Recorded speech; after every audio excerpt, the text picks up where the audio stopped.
All right, Oh, everybody, Joey. and of YouTube for our June 20th Photo Lounge live general discussion. And we have a surprise guest that just snuck in the back door at the last second. We got Joey in the bottom right-hand corner of your screen, looking much younger than the rest of us that are on the panel. But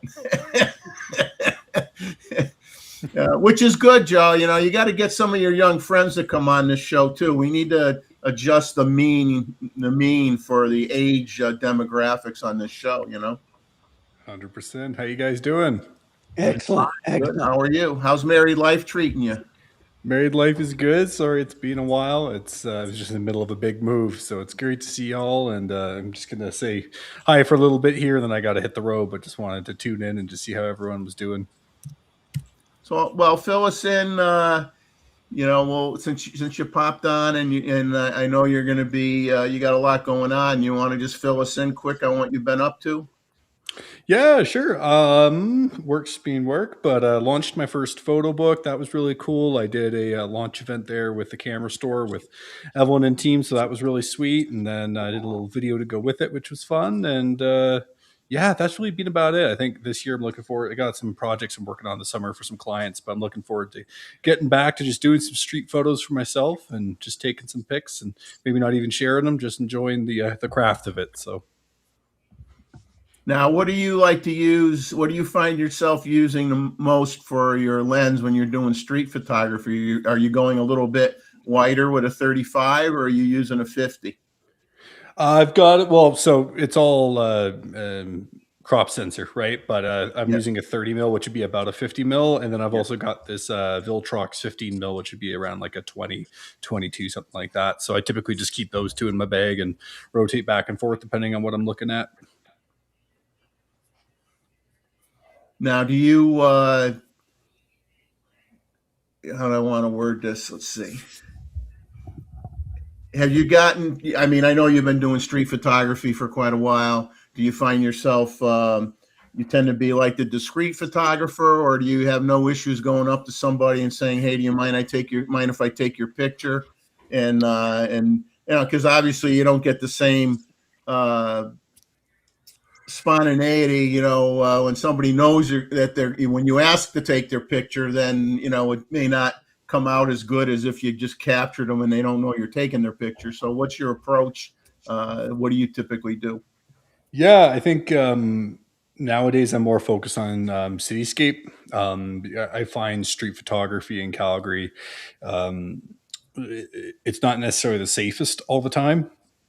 So sometimes, you run into some issues. Just like, one time I was taking a photo of a tower and there was a guy behind me and he just started chasing me. He was like, yo, took my photo. I was like, no, you're not wearing any pants and the tower's that way. Like, wasn't even pointed at him, and this pantless man just started chasing me. So yeah, I think in Calgary it's more cityscape, and I always go with a buddy whenever I can. I always do street photography when I'm walking to work, but if I'm going on like a longer photo mission, I usually take a friend and just kind of focus more on the buildings. Now, when I was living overseas, people really didn't care if you took photos. I found like it's like, yeah, whatever, just don't talk to me. So when I was living overseas, it was a bit more just run and gun snapping photos. I knew a guy that used to like literally march up with a flash camera and just like blast people point blank. I'm not that level of confident. I'm more like little ways away, maybe with like a 75, just kind of chilling in the corner.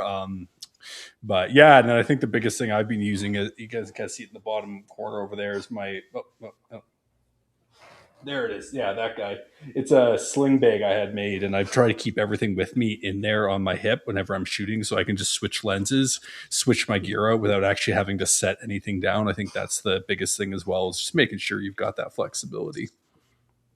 Yeah, there's obviously there's some exceptionally good street photographers. Like the guy that does was it three blind men and an elephant? That gentleman. And he and he's a person that doesn't. I don't think has any issue going up to somebody and asking to take their picture. And but I think you have to. you have to, like I said, nowadays it's kind of tough. I mean, if the times when I do get out to do it, and I go with my friend Bob, I mean, we always go together. I mean, because like you said, it's unfortunately the way things are and have been for quite a while. You don't necessarily feel safe, especially when you're walking around with the gear that we're using. You don't exactly want to be out there by yourself and hope that nobody decides to sneak up behind you and whack you in the head with a baseball bat and steal your gear. So Unless it you're shooting with a makes Pentex. a lot of sense to try to go with at least one other person, and that's a good reason too to be not to kind of lean into this, but I just popped in my egg-shaped head here. I mean, it's a good reason to join camera clubs too, because you can go to different Right in venues the and back. things, and you're with you may be with 10 or more people, so that makes it even safer. Yeah, and also it's the community of it, right? Like I think the thing that got me into street photography was me and my buddies were going out for beers, and it was like, oh, like why don't we just take a beer and walk and take photos at the same time? Because where we were, like there was no laws about open beer outside in the streets. So I think as well, just the social aspect of like what Jeff's saying is really really great too, right? Like you find some other folks that want to get out and like minded, and it can just be a fun outing, right? You can stop at a pub, have a beer, and then go out and take some photos. And then, yeah, buddy system, you're not going to be as worried. And if you do actually want to stop and pull out your tripod and do that whole thing, just make sure you're not both doing it at the same time, right? Like have one Yeah. person kind of watching stuff. But Exactly. yeah, but I mean, I think as well though, like get creative. Like you don't have to take a tripod. Like if you're wanting to do a long exposure of buses going by on the bridge you're on, set the camera down on something stationary and set a timer and just stand next to it, right? Like I still encourage people to do that more than bringing every single piece of kit you own. I just Yeah, just put it on a railing or something on the bridge, and put some downward pressure on it, and put your self timer on, and let it do the work for you. exactly. But it's really nice to see you. I mean, it's been a long time. I mean, hopefully, I mean, just stop by even, for 5 or 10 minutes when the show comes on, because we like to see what you've been up to, and you're a valued member of the photographic community. So we enjoy having you on. So thanks for popping in here. Well, we'll go around quick to right and go and loop around. Chuck, say hello to everybody and let everybody know what you've been up to. And I don't see your kitty cat. You must be hiding it. Sitting right here. Okay. Yeah, I've been mowing the grass, and it's a big deal. I'm speech is really began to talk a lot, and I said but I'm not too far back from talking to Gustavo. I try not to talk to him personally, but I mean, if you want to talk to him, that's okay. But anyway, yeah, I've just been, just shooting the bass, and that's it. And you still got that perfect haircut, Chuck. I tell you, you got the perfect do, man. You make us bald guys feel really bad, I'll tell you. Randall, what have you? I know you've been busy. Oh yeah. Well, it's been raining like crazy here the past month. We got that super El Nino effect, and the mosquitoes are terrible. And when I want to go and shoot, it's either raining or I'm waiting for a delivery. And I'm trying out the Micro Four Thirds right now. See how they do. Smaller lenses. The cameras are about the same size, but they don't weigh as much. And I'm always experimenting with new stuff. So Well, it keeps you out of trouble, so that's a good yeah. thing. I mean,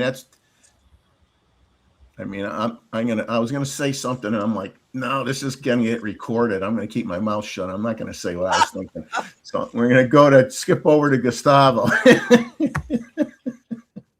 No, it's here being watching a lot of football, correct? So that keep being long days, one game after the other. So it have been quite exciting watching all the game. And early in the morning before the football start, doing some photography, mostly here at home, and getting ready for my upcoming trip as well.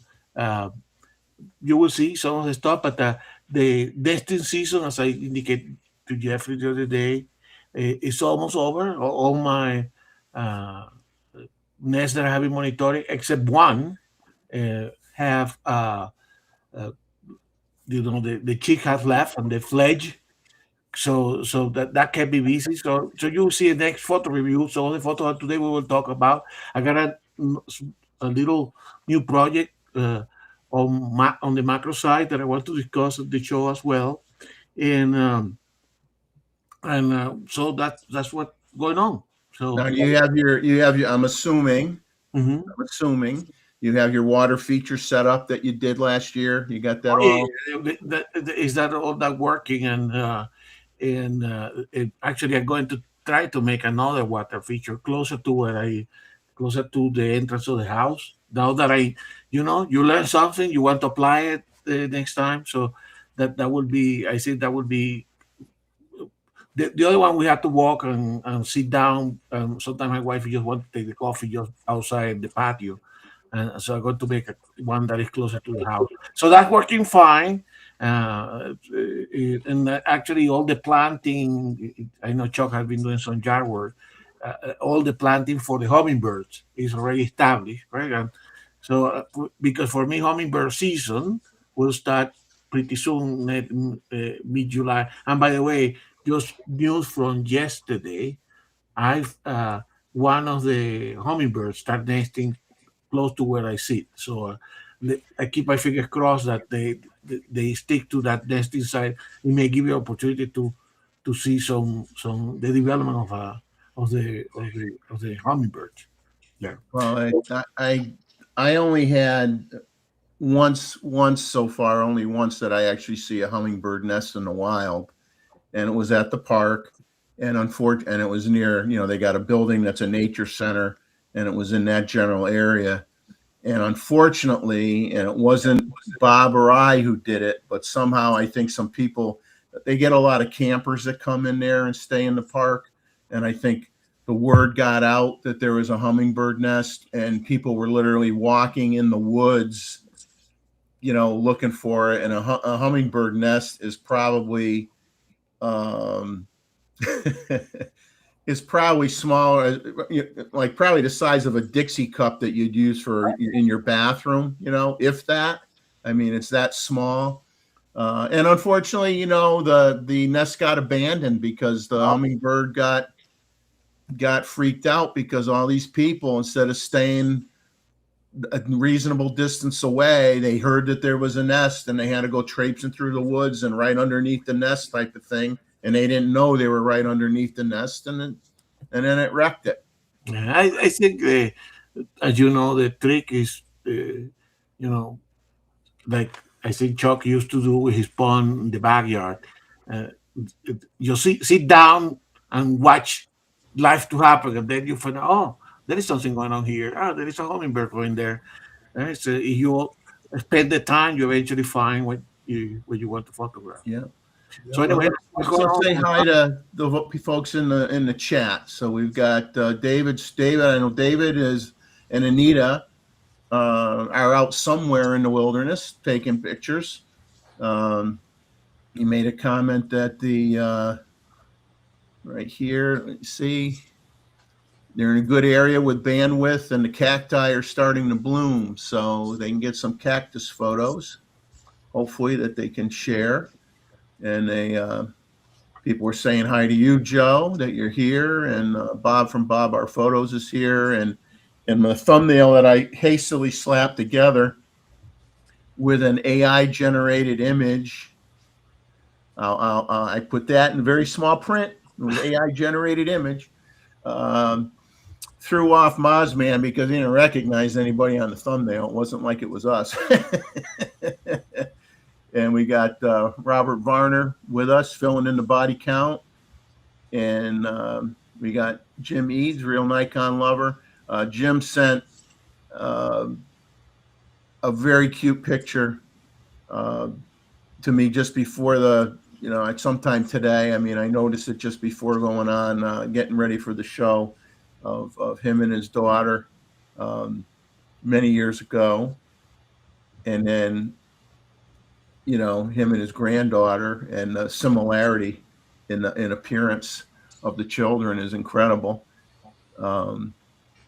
It's like I said, I mean, those are the pictures that we value the most, regardless of all this other nice stuff that we do, is the pictures of family and grandchildren and stuff like that. And I know, like Chuck would take pictures of his kids, in his studio, and do presentations, and do a photo shoot in his house and do that kind of stuff, which is always cool to see. And had the opportunity to have his kids and their friends, participating in a photo shoot, which was always a lot of fun to watch. And we got Bob Rosato here, Robert R. from Connecticut. And of course, we got who else do we got here? Rakesh. We got Rakesh. Hello, Rakesh. Hope you're doing well. And Rakesh, next photo review, July 4th. Send me some images, buddy. Send me a couple images. I always like the stuff that you're taking. David's commenting that mosquitoes are being extremely social. Yeah, why they suck the blood out of you. They thank you for your donation. I'm sure. And that's it. So we've got. And we have Mr. Bixby. We got Mr. Bixby. Recuperating here. His family invading his house, but recuperating from his operation. Yeah. Good job, Roy. Glad the surgery worked out. Now you could take pictures of those crazy birds that you feed on your porch. And when you get all the bandages and get decent, then you can show up here with the other uglies here in this meeting. Yeah, as long as so you got lucky when they took the bandages off, you weren't like the Invisible Man where nobody could see you when they took off the bandages,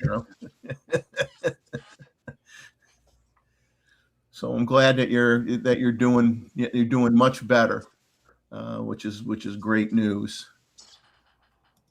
And so if there's anybody in the, we have a few things that that we'll talk about. We've got some images to share. Gustavo's got some images. I got some images. Anybody else that has any images, you could send me a couple in my through my email, and I may not put them in. I may just show them from my email if you want to do that. If you got anything that you want to share, but make write down stuff in the chat of any topic that you want to discuss, and put a QQQ in the front of your statement if you got any questions for anybody. And so other than some pictures, if time permitting, I may share a couple vintage cameras that I picked up in the last week that may become part of my Thanks for the Memories series down the road, and I'll give you kind of like a quick peek at a couple very interesting cameras, at least to me anyway. For some, they'll say, "Why did you get that?" And we do have. Hopefully Terry joins us. I don't know. He was gonna talk about his recent trip that he's still working on, his 50,000 photos, I'm sure, that he took. And with the 4th of July coming up too, guys, if you have the opportunity, I mean, I don't tend to do it anymore. There's just too many people. It's too crowded. Can't really set up my gear the way I want to without getting bumped into. But if you're lucky enough to like from your yard or your house, or if you got a 1-story house and you're willing to go on top of your roof and you're able to get some fireworks images, that's that's something that a lot of people may want to do for the 4th of July. And John, how you doing? Good. Good. Glad to see that you're doing okay and staying out of trouble, hopefully. Yeah, I was today's my 70th birthday. Woo! Oh, Roy's too, right? Right? Roy's got the same Happy birthday. And well, I wrote to you. Yeah. And I appreciate it, but just make a short story here. In the middle of the night last Saturday, I just felt this tingling sensation, like you fell on your, like you slept on your arm. right. Okay. So I got this little tingly feeling, and I must have slept on my face too, so it was a little tingly feeling. So I'm going, better safe than sorry. So I went to the ER, and I wanted to, make sure, because the old acronym BFAST, right? Exactly. Yeah, BFAST, balance, arms, face, blah blah blah. So then went the doctor quickly did the test. You right, press this, do this, right, Chuck, right? And he knows, and then straight in go for a CT. Right, so got the CT done, and then the neurologist wouldn't be around till Sunday morning, so I had to wait. So I said, "Look, here's what we do: get me admitted into the hospital, and then the insurance will pay for it. So it's got to be longer than 12 hours, and let the insurance pay for it. Otherwise, it'd be a lot of money." So then I got admitted and everything, and then the doctor took a look and says, "Well, the CT scan shows that no, your arteries are clear, and you have a little bit of calcification in your brain here and there. But just to be on the safe side, we'll take a MRI." So that Sunday I did an MRI, and then I didn't get the results until Friday. So the other day, for you yesterday, I went to go see the neurologist, and thank God she says, "No, you did not have a stroke." Okay. So Yeah, the worst part Right. of when you have anything going on with you is getting the tests and then feels like you're waiting forever to find That's find right. out what the result is. Well, And in yeah. the meantime, your mind starts, correct. doing Correct. its thing. And I didn't know there was a difference between a CT and an MRI. And obviously there is. One's radiation and one is magnetic, but the CT is pretty comprehensive. So if they don't see anything in the CT, they're not going to see much in the MRI. But the MRI, you never know. They're slicing and dicing your brain, and they might say, "Oh, what's this?" Type of thing. Exactly. Right? Yeah. You guys, And then you can't move either, so you have to be still. right. And then Yeah. I'm sure Chuck's had an MRI, right? Yep. And then that boy, I tell you, it is like 90 to 120 decibels. So they have to put these those earmuffs on your head, because the noise sounds like a bunch of aliens invading your head. Well, I had to have an MRI. I had actually, well, I end up. Well, obviously, I'm not as thin as you guys, so I go to have an MRI for my rotator cuff. Yeah. And they put me in. I'm laying on the thing, and I'm looking at the opening, and I'm like, this ain't gonna happen. It's like, no way, right? Yeah, So they go, oh, yeah, tuck your arm here, do this. And as they're hitting the button and they're sliding me in, I could feel my bones cracking. I go, whoa. I go, we're done. Ain't happening. I don't fit in this machine. So then they say, oh yeah, that happens sometimes. You got broad shoulders, blah, blah, blah. Yeah, okay. So we'll schedule for another location that has a bigger machine. So probably 4 days later, I go to get it again.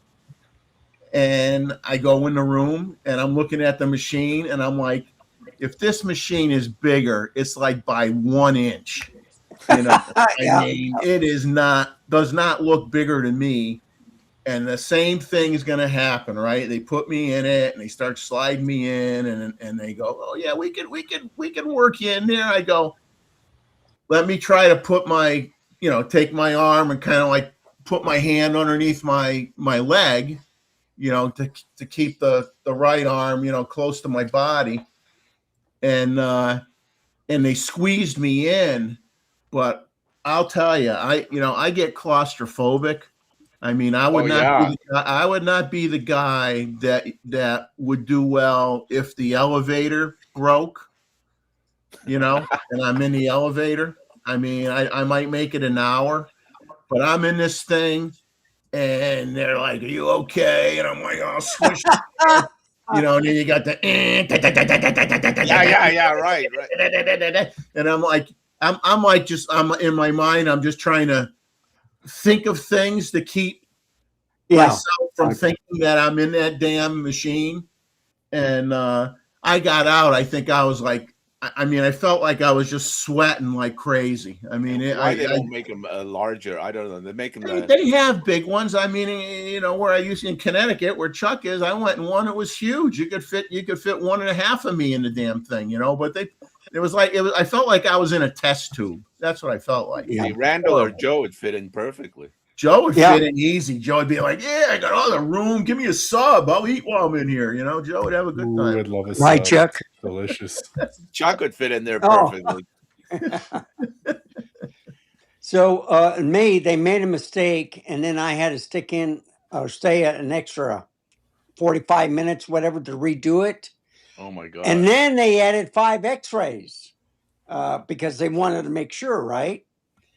And I said, am I going to glow tonight, after all this stuff? But yeah.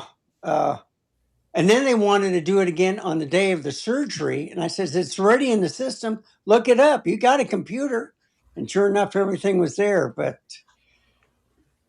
isn't it fun that we're all like the average age on this show is like 65? yeah, Well, the average age is about to go back up because I got to run, guys. You got to run. You're gonna ruin my demographics, Joe. Leaving. I'm sorry, Jeff. I'm so sorry, but Chuck, you look real handsome in that red shirt, man. You're crushing it. John, happy birthday. Thank Randall, you. stay out of trouble. Gustavo, good luck with the birds. And Jeff, I love your camera collection. Have a One good more night, guys. thing, Joe, happy Joe. birthday to Take Roy. it easy. Happy Father's birthday, Day to Roy. everybody that's out there. Right. By the way, tomorrow's our big day. We get a pair of socks or a tie. or a tie. You still tell them. Or go shopping for Roy. yourself and buy a lens. Roy That is and I true. have the same birthday today. Exactly, that's true. Mr. Roy's birthday today as well. So, Oh, okay. Yeah. Yeah. The same age, we're born on the same day. exactly. You weren't born in the same hospital, were you? No. They are brothers.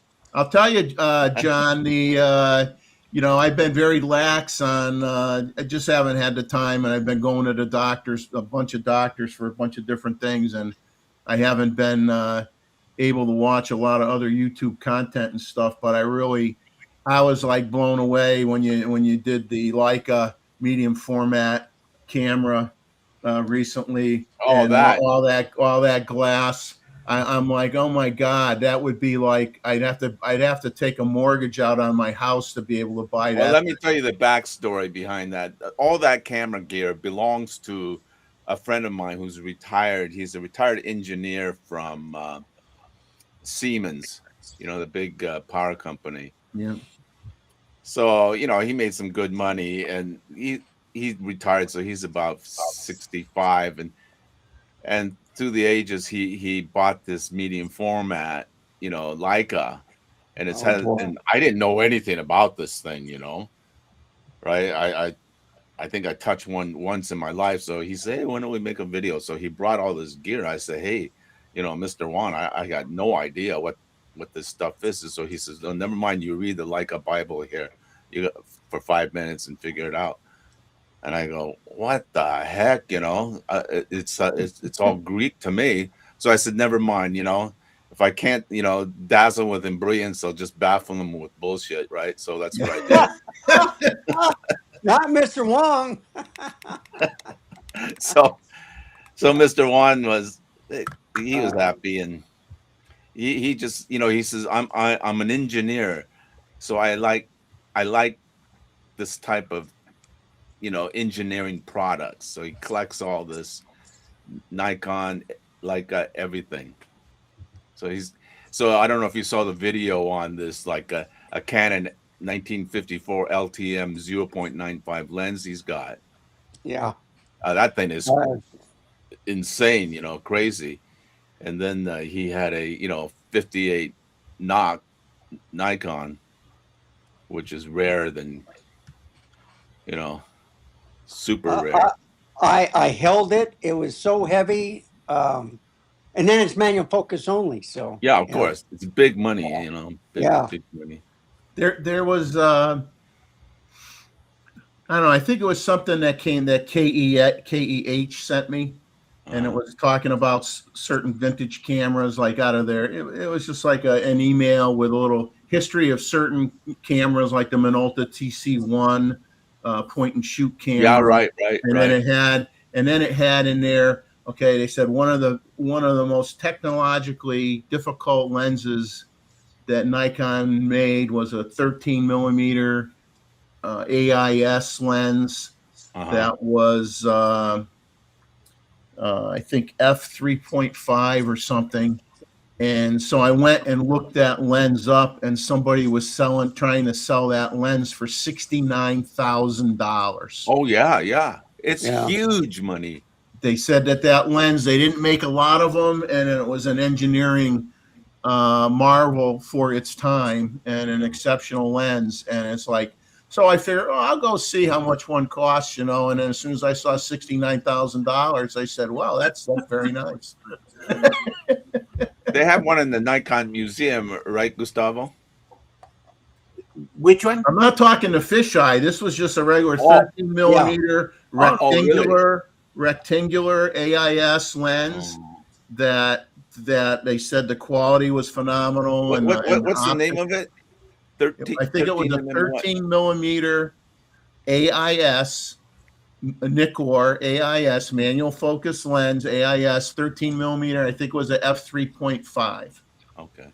We really expect. You'll have to ask your buddies down there if they got one in the store there and what they're selling it for, if they have one. I don't think so. It'd be pretty scary. They didn't make a lot of them, I guess. But let's see what else we got here. We got some. Okay, Roy's saying he sold his AIS 58 millimeter knocked. Still has the 50 and the 55 f1.2. Yeah, I got the 1.4 AIS, which is a nice lens as well, and much more affordable. So my question to John is more important. Now that you got all these medical issues sorted out, what is your next outing? My next outing? Yes. Yeah, where are you going next? You got any trip planned? My mother-in-law and nephew came in from Hong Kong yesterday, so tomorrow we leave for Bangkok. So we take them to Bangkok for a few days, stay at a nice hotel, and just eat and see the sights. Nothing special. Next photo trip Diana and I would be probably in October for the usual Nine Emperors Festival, with all the fireworks and firecrackers. That will give you a heart attack. That's where you're testing to see if your camera survives. Oh yeah, it's no problem. You just tape it up with gaffer's tape, and it's a piece of cake. And then I use that. Diana likes that Tamron. What is it? 1630, 35, something like that. Zoom Type 2, and it's light, and that thing is amazing. Never misses a beat.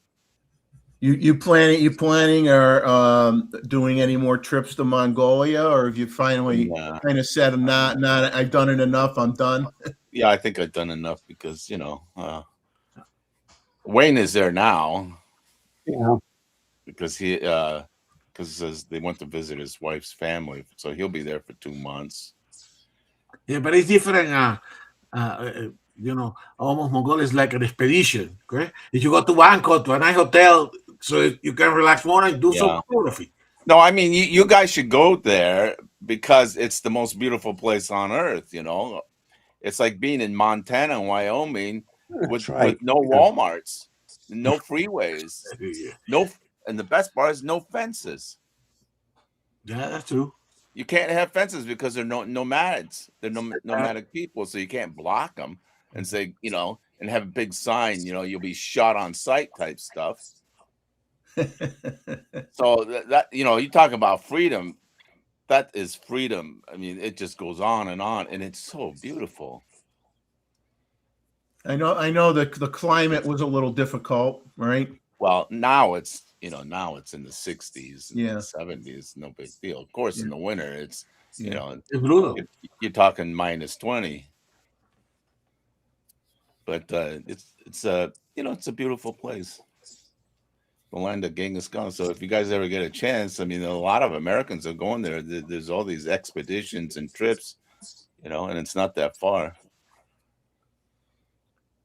Well, I'd like to go to. I keep getting. I know Art Wolf's going there if he hasn't already. Is Palouse, and Yeah, well, yeah. Why don't Palouse? That's in Spokane area, right? Yeah. Eastern Washington. It's beautiful. Yeah, I've seen a lot of pictures from there. And Yeah. absolutely gorgeous. Yeah, And then they're saying, you get totally different result, different looks that are all great, no matter what time of year you go. I mean, and the farmers intentionally, I mean, are very welcoming to photographers.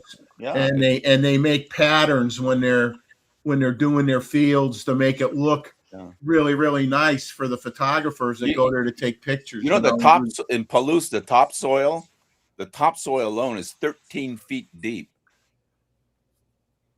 Yeah. That's why anything grows over there. Potatoes, onions, you name it. But yeah, you got to go there. I don't think you need to go with Art Wolf, do you? No, I'm just saying. I know that he sent me because I buy books. I bought his books and stuff like that. He always sends me stuff when he's doing trips, and that was one of the trips that he's doing recently. But no, that's someplace I would definitely like to go. Wolf is from my neck of the woods. Exactly, he's from Seattle.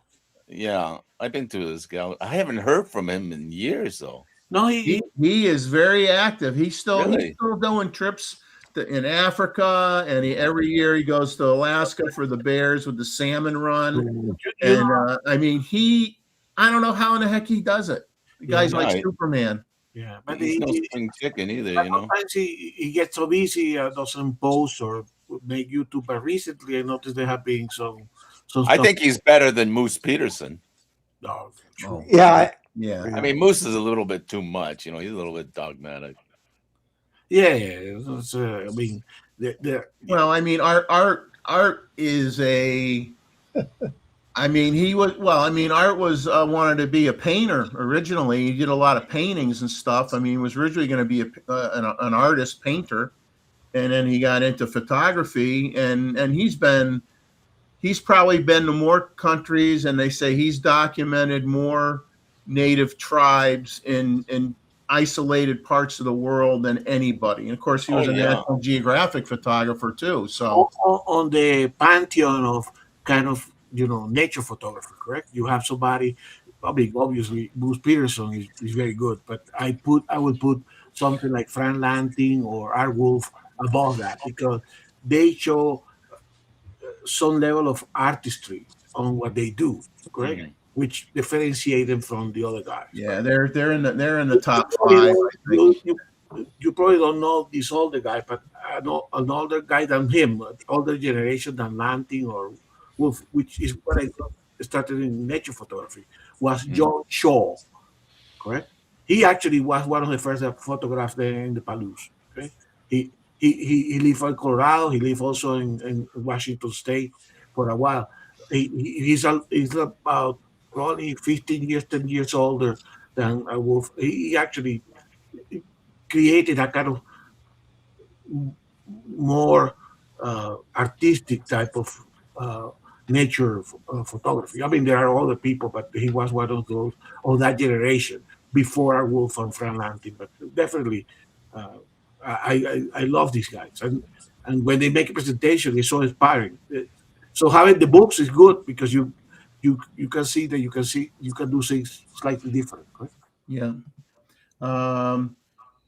Gustavo, you want to just before we, just start getting into the rumors? Like I said, there's some, but there's not like, not like there's 100 of them to talk about. Do you want to share any of your images? So Jim gave us permission to share the photo that you alluded to. He gave us permission here, and I put it on my presentation slide. Let me get my presentation slide here located and ready to share. We can do some sharing, and I got some, so we can do these slightly different than we do all the time. Yeah, we'll break up the show and show some pictures here first. You got some, I got some. Yeah. So and then we'll do some rumors, and then we'll jump on to something else, and we'll kind of mix it up tonight. exactly. And like I said, those of you in the chat, if you have a topic of discussion, actually, while you're searching for your thing, I'll bring up. Let me see if I could find it. Somebody had made a comment that I thought was worth throwing up here. Okay, it was from Mookie MC. I hadn't seen this. I hadn't seen this particular rumor, of from Nikon Rumors, a Z9 firmware update to help with autofocus in snow and rain. Cool. Anyone have that problem? How do I want to word that? I mean, I've taken pictures during rainstorms and stuff, and it depends. It's one of those variables. It all depends on how hard it's raining and how hard it's snowing.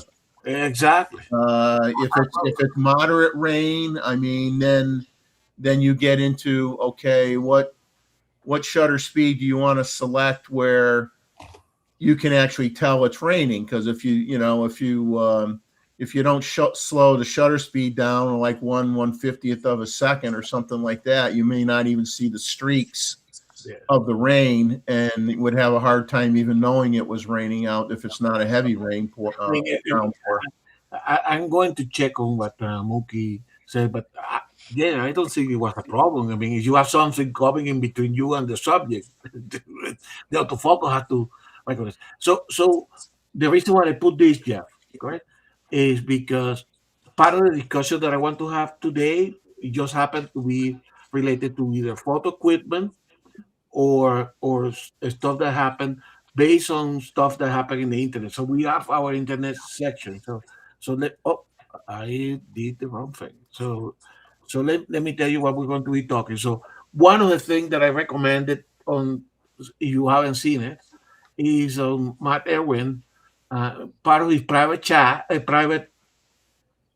videos, and later on he made it a public video with this guy called VJ and Tim probably.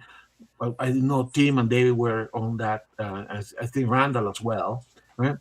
They talk about some specific aspect of the Z mount, right? And something that they discovered, they found in some of the patent application about the hotline. If you haven't seen that video, right, it's worthwhile going, particularly to the edited version, in which VJ and Matt actually went and discussed the potential benefit. I think is there. It's a very technical discussion, and if you're not into the nitty gritty, it may not appeal to you. But if you're someone who is an engineering geek like some of us are, you would dive right in and suck it up and love it. So it's interesting. It's very interesting, but indeed, I think they got something, and that's what Matt had highlighted. That, I mean, there is always a special about the I mean, the number of pins and what this guy VJ find out, and the curated version, not the one that we have on the private version of uh, the video with Matt, is a lot better structured, correct? Because they were like the normal stuff of discussing in a live stream that Matt later on probably went and edited or redid some portion with VJ. I think it's very I mean, it's worthwhile watching more than one time because there is a lot of technical information. But so the reason why I put this one ahead of the show is because I'm going to discuss as part of my nature photography some aspect of this issue. Why do we need improvement on the autofocus? I know we are happy with the autofocus system of the Sierra C9, which is fantastic, right? But you can see on certain circumstances, if it shows some limitations, correct? It doesn't mean that that is not good. It means that there is room for improvement, and that's what we will expect, correct? So on the other side, you have Henry Hudson here on his channel. He was talking about a new case filter and also a new cape hood. And you know, as I'm preparing for doing some landscape photography, I was looking for different hoods. So I'm going to talk a little bit about the hood option, and in particular the one that he recommended, which I ended by, which is a new product, correct? And the most reason for me to get into that is because I wanted to be able to rotate the polarizer lens, which I only use when I'm doing some sort of landscape photography. So with that said, let's share some images, correct? So let me share this image here on the photo sharing, and this is the one that Jeff was alluding from Mr. Jim. So he recreated a photo of him, 2026, on the right side, with his granddaughter, right? And then on the left side is Mr. Jim with his daughter, correct? And they try to match outfits and all that kind of stuff. Super cute, obviously well executed, Jim. And as Jeff was saying, these are the photos that matter, correct? You're looking pretty good there, Jim, just so you know, so. Today and before. And of course, you have a beautiful family. We know that they are everybody in your family is very photogenic. So you have available subject galore for all your grandpa photography. And your grandchildren aren't at that age yet where they put their hands in front of their face and don't let you take their pictures. Exactly. So congratulations, Jim. Well executed. Definitely, these are the photos that matter, and congratulations on your granddaughters. So the next thing that I wanted to share, Jeff, and we can stop. I think I shared briefly the photo. Every now and then you find a funny photo when you're doing wildlife photography, correct? And I call the photo "Did I smell?" Correct, which is this Yeah, it's the armpit test. the armpit test. So I find I like that one, and I think on the next one, let me keep some of the ones that we have here. Let me stop sharing, and I'm going to go back to the back of my power pack here because I want the discussion about the autofocus to be done later. But also today, as you know, I have been doing a lot of you know, my regular spring photography, right? And let me why is not sharing? Hold on a second. Share. Jim's got another grandkid on the way in August, so I'll tell you, Jim, Christmas is going to become very expensive for you. That's for sure. So this is the side effects of some of these monitoring of the nest and nature photography, correct? So in nature photography, sometimes you come to watch some stuff that can be uncomfortable, correct? But important, correct? And so in principle, most people decide not to intervene. It's very difficult for me, for the birds that are nesting around the area where I take my coffee, not to intervene. And every spring, my wife dread the moment that we may have to do some rescuing, correct? And I think Jim recently was talking about rescuing a hummingbird. So this is um, the rescue of the year, correct? Which I try to document. So the first two photos here, it just happened that I was watching this pygmy nuthatch nest, right?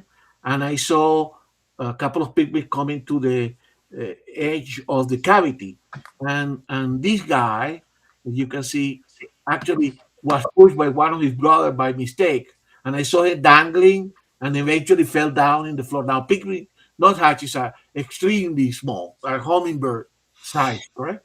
So I said, "What did I do? What I do?" So I went down, almost step onto it, find it in the wet grass. It was like 5:30 in the morning. Took it back inside, and my wife is very good with animals. It's another nature lover. She's more hands-on than me, and she say, "I'm going to take care." So, so this was on June 9th. All right. So you can see he was still, his body didn't have feathers. He started to develop some of the flying feathers, but he was pretty immature, right? And now, thanks to the dedication of my wife, and she had to put a lot of her time feeding this chick, buying the right type of uh, e- equipment that she has already, right, to do this type of rescue. And you can see this was June 9th when we collected this. This is your 14, and as you happen today, today was release day, right? And There you go. so you can see this morning, and I cannot show this photo to her because this will be too Emotional. emotional for her, correct? Yeah.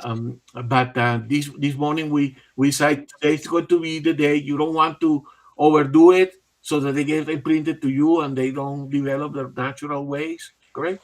And but you don't want them to do it too early that they are exposed to predators, correct? There is always a chance, but today it was that special day when we sat there in the morning, opened the little basket and cage, and then he flew around very well and came back to us. Then I told my wife to go inside because she didn't want to. He wanted to follow her a little bit, which not good, correct? And I sat and put a hat so to change, but we managed to capture a couple of photos of the release day, correct? So anyway, so I wanted to share with you guys because, as I said, that comes with nature, right? Particularly when you do it in a controlled environment. This, by the way, was taken. Tell your wife, great job. Yes, she's very good at that. She's very dedicated. She's very good at that. So tremendous. So with, you know. with the small birds, is it other birds that are taking them out of the nest, or are they just trying to fly and they jump out? Or because I found 3 dead chicks with no hair or anything, and they're nowhere by the tree. So Yeah, no, in this case, it was the jostling at the age. These are uh, the pygmies, not hatch. They are cavity nesters, okay? And okay, sometimes when they come to the edge of the nest cavity, correct? They get uh, pushed by mistake by the other brothers and sisters, correct? oh wow, So okay, I actually, maybe in one of the reviews, image review show, I actually saw it on my camera. Correct? I actually saw him dangling, coming to the edge and dangling, and then I saw it falling down. Right? So that's what it just happened in front of me. Right? So I actually went and rescued him because I couldn't put it. I mean, the nest is about uh, 30, 40 feet up in that tree that I have multiple nests. Now, the nest can be predated, okay, by squirrels, particularly by other birds, okay, or by raccoons. Now, I remember I show a photo, the 3 dead trees that I have for with cavities. I actually protect them against the raccoon because a few years ago the raccoon came and actually they ate all the chicks and destroyed half of the tree. Oh, wow.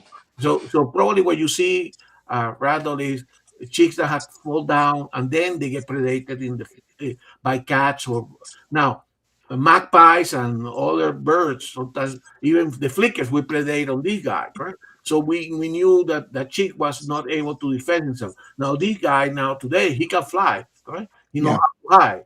So we needed to take it to uh, um, to that point where he was developed enough, correct, but not imprinted into us, so he can try to make it, right? So anyway, so today was release day.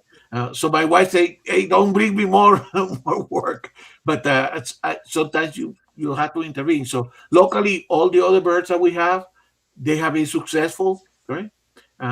Actually, Jeff, for the next event review, apart from the good images, that the more beautiful images of what I have been capturing, okay, I'm going this season. I have actually managed um, to witness a couple of things that I never witnessed before because monitoring the nest is not easy, but it's easy. But seeing the point when they get and leave the nest and you being there by that first flight, that happened to me twice this year with with one of the family from the flickers and with the hairy woodpecker. So I have been. So you want to understand what that also important. But on the other hand, this is the only one that actually fell down and had to rescue.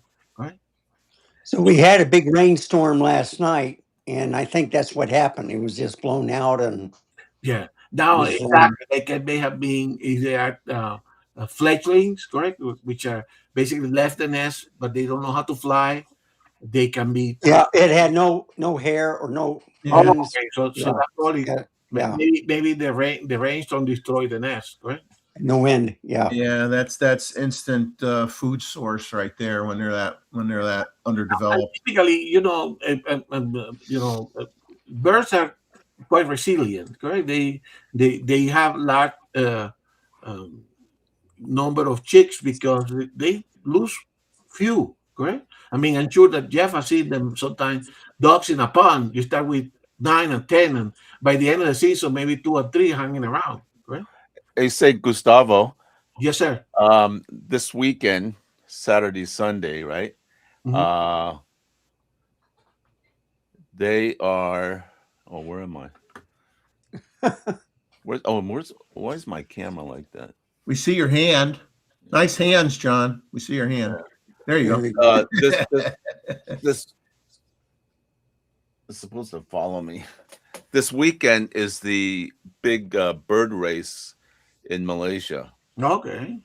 Yeah, you know what a bird race is, right? The birders, right? Yeah. Well, yeah, but all the photographers are there. So you have Sony, Olympus, Canon, blah blah, all the guys with all the big dog lenses, 600s, whatever, Yeah, and the camera shops are up there.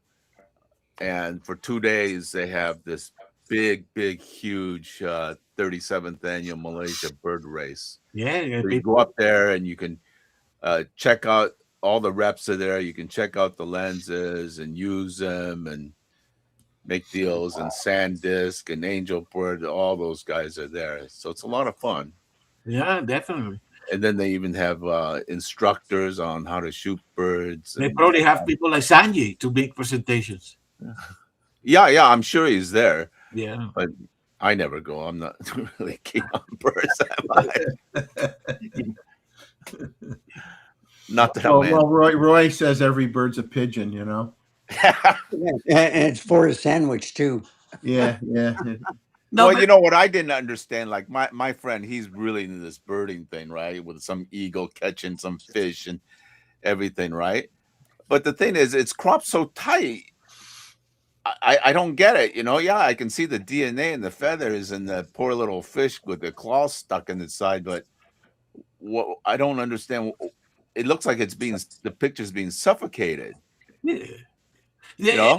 Yeah. But I'm not a birder, so maybe I don't understand, No, they have different different style of photography, correct?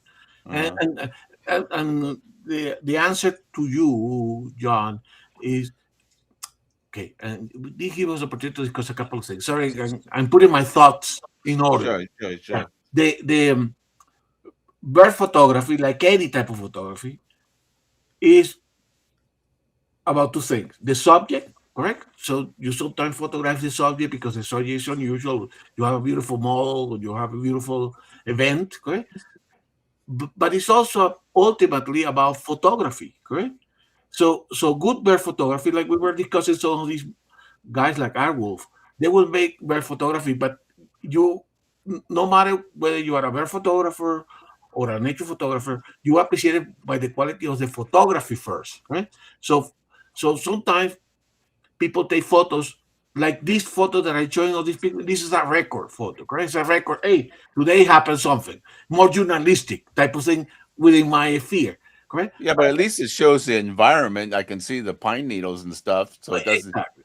you know. Exactly. So it's loose enough and wide enough, so because yeah, this bird must live in this condition, Yeah. rather than if you just take crop it in, so you just see the eyeball and the beak, and I don't know where it is, and Exactly. environmental. That problem comes from Instagram because people basically there is a in the bird photography community with intersect with the birders, correct? Yeah, They want to see as much details in the bird. And a nice photo of a bird that shows the environment doesn't play well in Instagram, correct? And therefore, that's what is popular for some people. But there is a reaction to that people are doing some of that. They post it on Instagram, and sometimes Yeah. for the houses where they print, where they show, where they want to show the art, they want to show a little bit more of the environment, right? And I mentioned here Mike Dries in our community. He makes some beautiful bird photography, right? I think a lot of it depends on when with birds too is, sometimes you're taking an environmental shot that happens to have a bird in it. Exactly. Sometimes with smaller birds tend to be the ones that, because they're so small, that if you try to show too much of the environment, you're squinting to see the bird. So a lot of people tend to either crop a lot, or they have a big, they have the 800 or the 1.4 TC on it, and they're really like just showing you the bird. Some people will focus on a headshot sometimes, just to show more to show like the detail maybe of the coloration of the bird during mating season. Sometimes it has interesting a different look with the feathers, or different coloring around the eye or something, when it's mating season. And a lot of it depends on the size of the bird too. I mean, Sometimes the birds I themselves. I I I I I don't like, for me, I don't tend to go, I have images that represent everything from here's the whole pond, and here's a small group of birds over here, and the birds are just happen to be in the picture. To zooming in, not zooming in. I think it's just what the story you're trying to tell. But like Gustavo says, if you're on a platform where you have to have a very, very small file size, or you're really, really limited, then unfortunately that kind of like forces people to put in images that in many cases look the same in terms of the formatting of it, which is like when we do ours and present it on the show. I mean, we're not constricted. We could show things how, in a different way. well, that guy Steve Perry, right? He had, I don't know, like a couple weeks ago, he says, you know, you don't need a story. Remember that one? Did Yeah. you see that? Well, I kind of disagree with that, because I enjoy a story, Oh, right? sure. Right? I mean, if you have a giraffe and you take a tight shot and you take it in a zoo, right? Well, how am I supposed to know it's in a zoo or it's out in Africa? Exactly. Correct? Exactly. So I think it's important to have a story, to the picture by just pulling back a little and see where the heck you are, or like you see the two birds, one feeding the chicks or something. Hey, it looks cool. It's a story. But if you just see the insect in the beak, Oh, for sure. Yeah. no. And then Steve Perry says you don't need a story. Then I don't want to see it. No, I agree with you. But remember, that's what I was trying to tell you. I mean, it's about photography, correct? At the end of the day, you try to do photography. The example that I was, for instance, I those birds that I photographed the nest, correct? I can take the photo and I see them all the day, but I know there is a particular time of the day when there is a light that comes that makes a certain condition, correct? That's where it goes from just me documenting, being a journalist of the natural world, to trying to make a beautiful image, which is more the photographer, correct? So we nature photographers, as you journalists too, correct? I'm sure you have this tension between photography and the journalistic aspect, correct? We have that tension between natural history, documenting, and doing a beautiful image. But actually, both can coexist. You still want to make a valid image that is compelling, that tells a story, and it's beautiful, correct? Well, like Nat Geo, the title, Exactly. National Geographic, Nat Geo, nature and geographic. Yes. Right? It's not just geographic or just nature. Oh, no. And then it has text, so you read it because they went to some weird place in Africa and shot these birds or whatever, and at least it has a story that support the pictures and vice versa. Correct?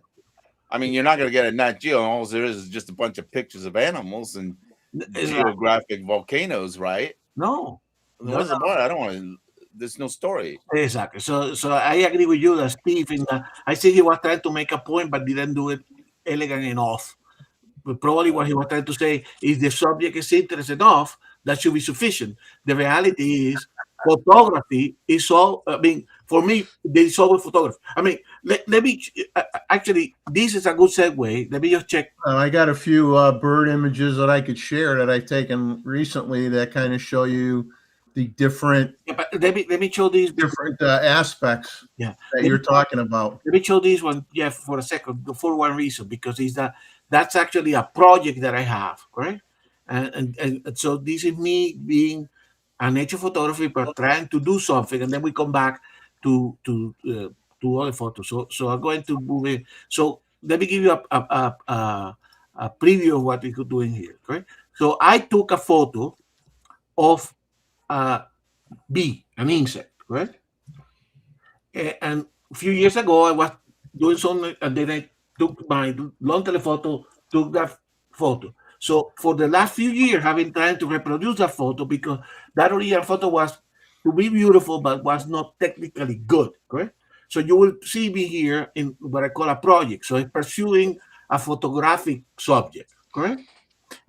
So I call it the Metallic Bee Project. And I only have a little window when certain flowers are in bloom, where those metallic green bees, they're native of Colorado, come to that, correct? So every year I practice. So that will lead us into be showing where I am, and you will tell me whether I'm getting closer to my vision, correct? My project, and also to a technical discussion. Then we can go back to bird photography to Jeff, and then we talk about the limitations of autofocus for certain type of bird photography. Okay, so now that I gave you a preamble, let me open this one here, make it a little bit bigger if I can.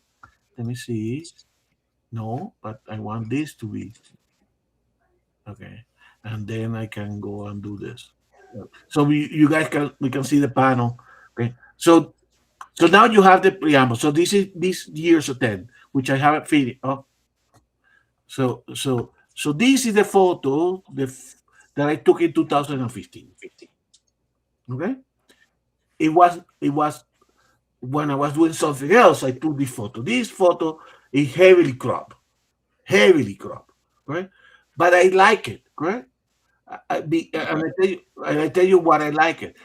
So it was technically not perfect, correct? So I cannot live with that because I want this photo to be technically perfect, and it's not, correct?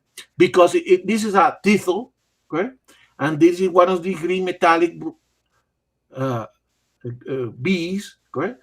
That happen to collect yellow pollen, because you can see the pollen of these, correct? Is is a kind of purple color as well, correct? He's got fat hips. Exactly. So this photo I took in 2015, actually showing in the local photo club, but I wasn't proud because it was technically not perfect, correct? It was heavily cropped. So I have been trying to see if I can reproduce it. So this year, I went another time so I can show you where I am on this, right? So this year, this is so far, correct? At one of the days, an attempt that I did, and this was actually using the 100 to 400. You see, it doesn't have the same elements of the other photo. It's a good kind of macro type of photo, but doesn't have the same feeling, correct? That's the photographer, not the naturalist, talking about the same feeling that the other had, correct? The And you can see now, a couple of days later, when the weather, that's the problem with macros. You have to wait for the right weather condition, light conditions. Overcast day. Exactly. So the next photo in the sequence, and this is where I am, is this one. Uh, so that one is much better, okay, in my opinion. But I want to here. So you see, I found the flower, okay, the thistle flower that has that kind of swirly effect, correct? And the bee was almost in the middle. The flower was not as big, correct? Actually, this is a much better reproduction, okay, of the bees. You can see the individual grains of pollen. Now, this was taken with a 100 to 400 zoom lens. It's still cropped, correct? But it's cropped to the point that I can print it if I wanted to, right? Now, that doesn't mean that I ended my saga on my project, but I'm getting somewhere where I want to be, correct? And that's part of the journey of as a photographer, correct? Trying to do something. Now, where do you think? So now let me show you the discussion portion, and feel free for everybody in the chat and you guys to criticize the photos, correct? Because it had to be with composition. I actually don't like the fact that I couldn't get more into the flower because I only want the purple only. I don't want to see anything else. Okay, I want like the other photo, but the other photo was not technically good. Okay, now I mean, I can't tell. I mean this one, it looks fantastic to me. yeah, and I like the colors, correct? And I managed to get the yellow, the bee with the yellow pollen. So I'm getting there where I wanted to be. And now I can show you later on. I mean, this photo you can get big and you still see the details in the eyes of the bee, correct? But it's still not there. And part that is not there is because equipment, correct? Everybody here that do this type of photography know that part of the problem is that we do have macros, but we don't have telephotos or super telephoto macros, correct? Yeah. We actually created this little table for this discussion, correct? Which is basically have all the telephotos from Nikon, the super telephoto. By super telephoto, the official definition is greater, a lens that greater than 300 millimeter of focal length, correct? And these are all the ones from the C mount, which we all see, right?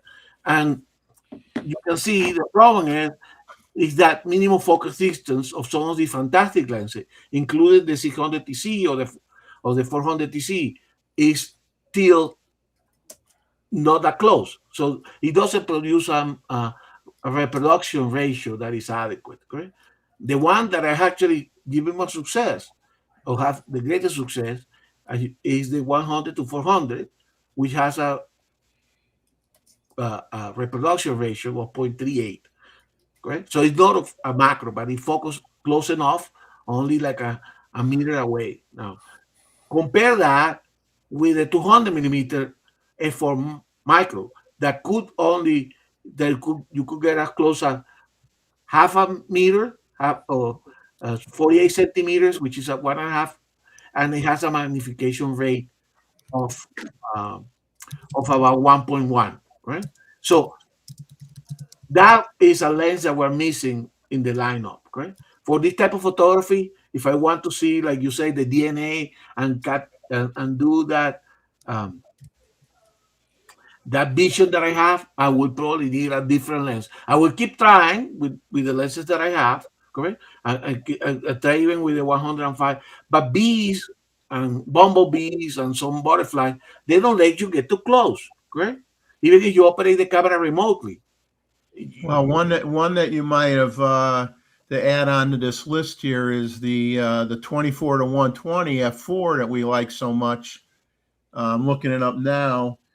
Gives you 0.39 times. Yeah, but you probably have to be close. You have probably have to be very close. You can be 1.15 feet. Exactly. 1.15 feet. But I mean, that's great if you have a subject that's whether it be just a flower with nothing in it. But I mean, I've taken bee photos hanging right over the flower and waiting for the bee to land in it and taking the shot with the lens, and it does a great job. Yeah. So anyway, so I thought I shared with you here. We can go to the discussion point. Hey, thanks, Gustavo. Yeah. Go and take mother-in-law out. You know how that is. Time for breakfast, right? Well, they want to take me out for a Father's Day / birthday lunch, and get the best meal you can get. all right, guys. See you next week. See you. All the best, Randall. You guys take care, John. See you later, John. Oh, and I did mention on the last show about Diana's getting her image there in. Yes. So yes. give her our collectively our congratulations for that effort, and if she has time on a future show, maybe she can share that image with everybody and talk about how she went about taking it and give us a little bit of that's a great idea because she's a real Edward Hopper fan. Yeah, so that now she's getting into Robert Mapplethorpe photos style. So tell her. Okay. Great job. Oh, wait a second. Maybe I can have her come. Hang on. All right. Guess put the pressure on her. Put the pressure. I like putting pressure on people. Let's welcome Terry. Now, is he getting his mother-in-law or is his wife, Diane? His wife. Oh, okay. So she's a very excellent fine. Speaking of one of the best fine art photographers that we know. Yeah. Hello. So we will pump up your ego here a little bit on the show, and congratulations on you having your image selected. Oh, thank you very much. Thank you. I was actually very happy that finally the image can actually exhibit it in an area which I really have no idea where it is. It's in Nyack, New York. Yeah, Nyack, New York. Yeah, I mentioned it on the last show where it was. Gave everybody the address, so if they lived in the New York area, they could, or Manhattan, I think area, they could go and check it out, and gave them the dates that it was going to be there. And I don't know, it'd be interesting if anybody did get a chance to go and see it. That let us know in the chat that you were able to visit the location and check out the image. So, but I mean, we're always thrilled with the quality of the work that you do, and maybe maybe if you have time on a future photo review or something, pop in and share some of your recent images and walk us through your process of how you set things up and what you're looking for and the look that you're trying to achieve and that type of thing, because I wish we had more people that share images of people, because we don't really get a lot of people pictures for the image review, and of course those are the pictures that have as John was saying, although those are the pictures that have good stories behind them. Mm. Yeah. And so sometime, if you have the time and you can share a half dozen images or something and go over your process on what you're looking for with the lighting and what you're doing and what kind of story you're trying to tell with that image, and that would be great, because I'm sure we have a group of people that not necessarily that not just in the chat, but people that come afterwards and watch the show later on when it's recorded, that would love to have an insight on the type of fine artwork that you do, because it's extraordinary. Thank you. Yeah, I mean, like, I'm working on a project right now. I'm very inspired by an American photographer, and his name is Robert Mapplethorpe. So he did a lot of very controversial and exciting, pictures, but he also did a lot of flower pictures. So now I'm trying to do a whole series of black and white pictures of the flowers, different kinds of flowers. So using different lighting, including LED light and also the strobe light. I'm trying to master that. So yeah, I would like to share that, once that project is done. Yeah, that would be great. We would definitely, do a special show or whatever if you to fit your schedule for you to share that with everybody. That would be fantastic. That would be great, because I just sometimes I'm so I don't like to share the pictures on social media sometimes, because you didn't actually get to the correct or the audience, because their algorithm has changed. Yeah. And sometimes, if you put it on Instagram, I used to be able to, hashtag a lot of people and then they can see the pictures. But right now I find it very difficult because they changed the algorithm unless you pay. Oh, yeah. Unless you pay, you Isn't don't everything in life all about the too much now? Yeah. So unless you pay, so maybe that would be great. That I can have a platform to showcase some of the works that I. Yeah, we are here. Yes. Right here, man. This is the place to do it. Okay, great. That would be doesn't cost you a nickel, and you have a built-in fan club, so it works out great. okay. Great, fantastic. That I would like to do that. So just let us know. John's got my email. Send me or Gustavo an email whenever you want to do something, and be more than happy to hand over a good part of the show for you to share stuff and talk about it, because I make comments like too. There are a lot of great wedding photographers out there. There's people that visit the show that are wedding photographers, and unfortunately, we don't get to share any great images of wedding photography because those wedding photographers are always working while we're doing the show. So they Right. don't have the time to come on and share their work. But I would love to have people that do, portraiture and take people photos, whether it be street photography or set up in a studio type of thing, Yeah. and share their images. And we just don't have too many people that do it, that have the time. Yeah, and also I want to share also the behind the scene, because Yes. I'm setting up the studio. I don't have a studio myself. I'm trying to make do, using my dining table. Yeah. And then try to put the lights, different strobe lights and all that. And I think that is very interesting, because people think that, well, if I have to take a fantastic photo, I gotta have a studio. But I think that if you have enough equipment, you can actually create a studio to create the image that you want, using the limited resources that you can. And you can play around with those, and we can actually share ideas of, how to use and set up the lighting and all that. And I think that would be quite interesting. No. So just keep us in mind and let us know when you want to do it, and we'll be thrilled to have you do it. And Diana says, before you came into it, I was sharing a little project where I'm trying to achieve something with photographing some bees, correct? On a particular flower, correct? Yeah. That kind of thing. because here you may get like getting some suggestion here from the audience. So hey, you may be able to achieve this that way. So I think photography to be part of the enjoyment of photography is pursuing it to that limit, correct? Where you can Yes. do something that is not only taking the capture, but to say what I have this idea. Can I find it in nature? Can I find it in through user lighting and everything? And that's make it enjoyable, right? It's make it more like a journey.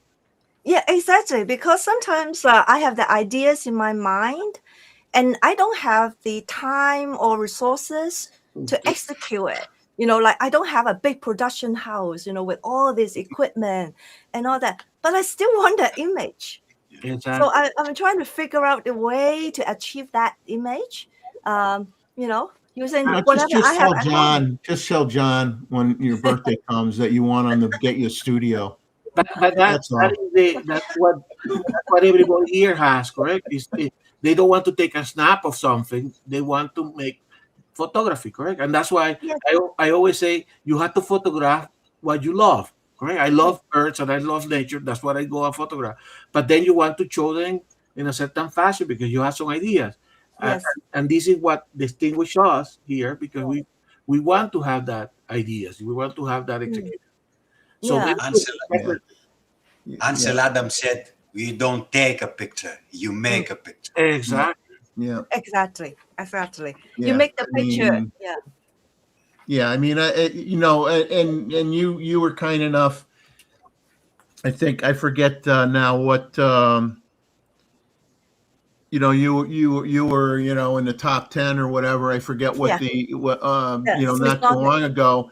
Yeah. And that image, I remember that image. I voted for you. I don't know how many times, and that image was phenomenal. I mean, Yeah, it was just wonderful, and I would really appreciate it, to get your insights on get into your brain a little bit and get your insights on what you do, because we're missing that from the show, and part of these live streams is just to share knowledge and share information, get people excited about maybe wanting to try to do something different that they haven't done before, Yeah. and we look forward to when you have time to do it. We really would love it. Sure. Okay, great. Yeah, so I think that probably in July, because today is John's birthday, so we are going. Yeah. we are going out. I told John to hit you up for a real expensive meal, since it's his birthday. Okay, I will see you guys. When I Yeah. am ready with this project. Good. Sounds great. Thank you Anytime. so much. Bye bye. Bye-bye. Bye. Thank you. Go eat, John. We know you're hungry. No, I gotta wait for mother-in-law to get ready. Uh, All right, you guys. Yeah, Oh, she'll you're waiting a put lot. that together. All right. Well, In the meantime, watch my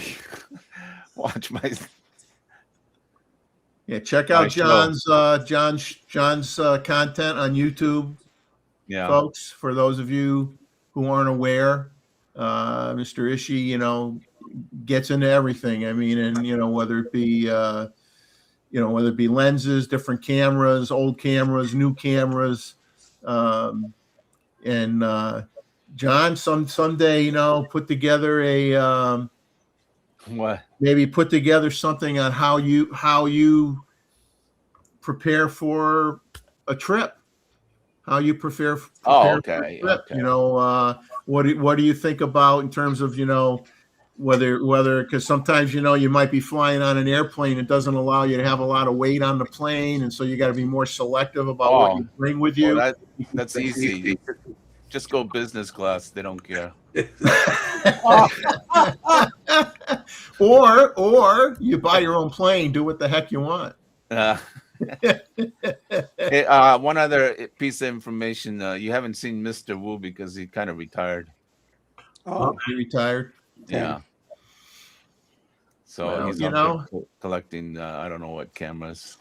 Well, I tell you, I'm sure that he really appreciated the exposure and the fun of sharing these old cameras on your channel and working with you on that. And I'm sure he really appreciates it very much, your involvement and friendship that you guys have together. And I think that was great. I think that was great that you did that. All right, you guys. We'll see you in a couple of weeks. Okay, take care, John. Take care. Bye. Take care. Stay Bye safe. bye. I'm going to share. So I can say hi to Terry, everybody. Terry's Hi, Terry. here. Sorry And, to be late. no, that's okay. And we're not going to put you on the spot right away. And we mentioned that you might have, have some discussion with us about your recent trip and/or tips on photography for fireworks displays and stuff like that. And that's up to you. I'm going to skip and just share a few photos here. We haven't talked any rumors. We'll share a few photos. I'm tired. I like that. We'll share a few photos that kind of tie in what John was talking about, being a little frustrated with a lot of what he sees with bird photography, where, the close-ups are just too close up and there's not enough environment around the birds and things like that. So I'll share with you a handful of images that kind of represent what myself and my friend Bob have captured in the last week, or, basically the last week. So let me bring them up one at a time here. Give me a second. Takes me a...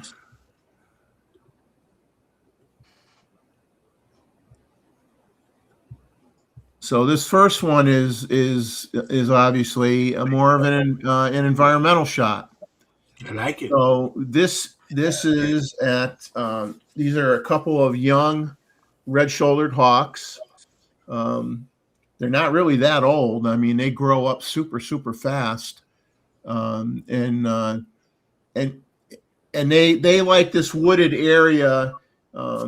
This is at what we call Brook Green Gardens, which is they have sculpture exhibits everywhere and buildings with sculptures and huge outdoor sculptures. And then it's a botanical gardens as well. And they have a small zoo.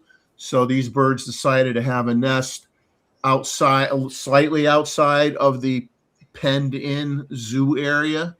But then these birds flew in to the a penned-in zoo area where there's some horses and sometimes cows and stuff like that, and they're in these live oaks, and you have the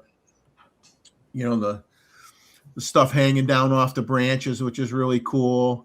And so we had just gotten there. This was just the other day. We had just gotten there, and we were able to spot them right away and get a few pictures of them. So this is just one that I'm going to share. And let me bring up a different image. Let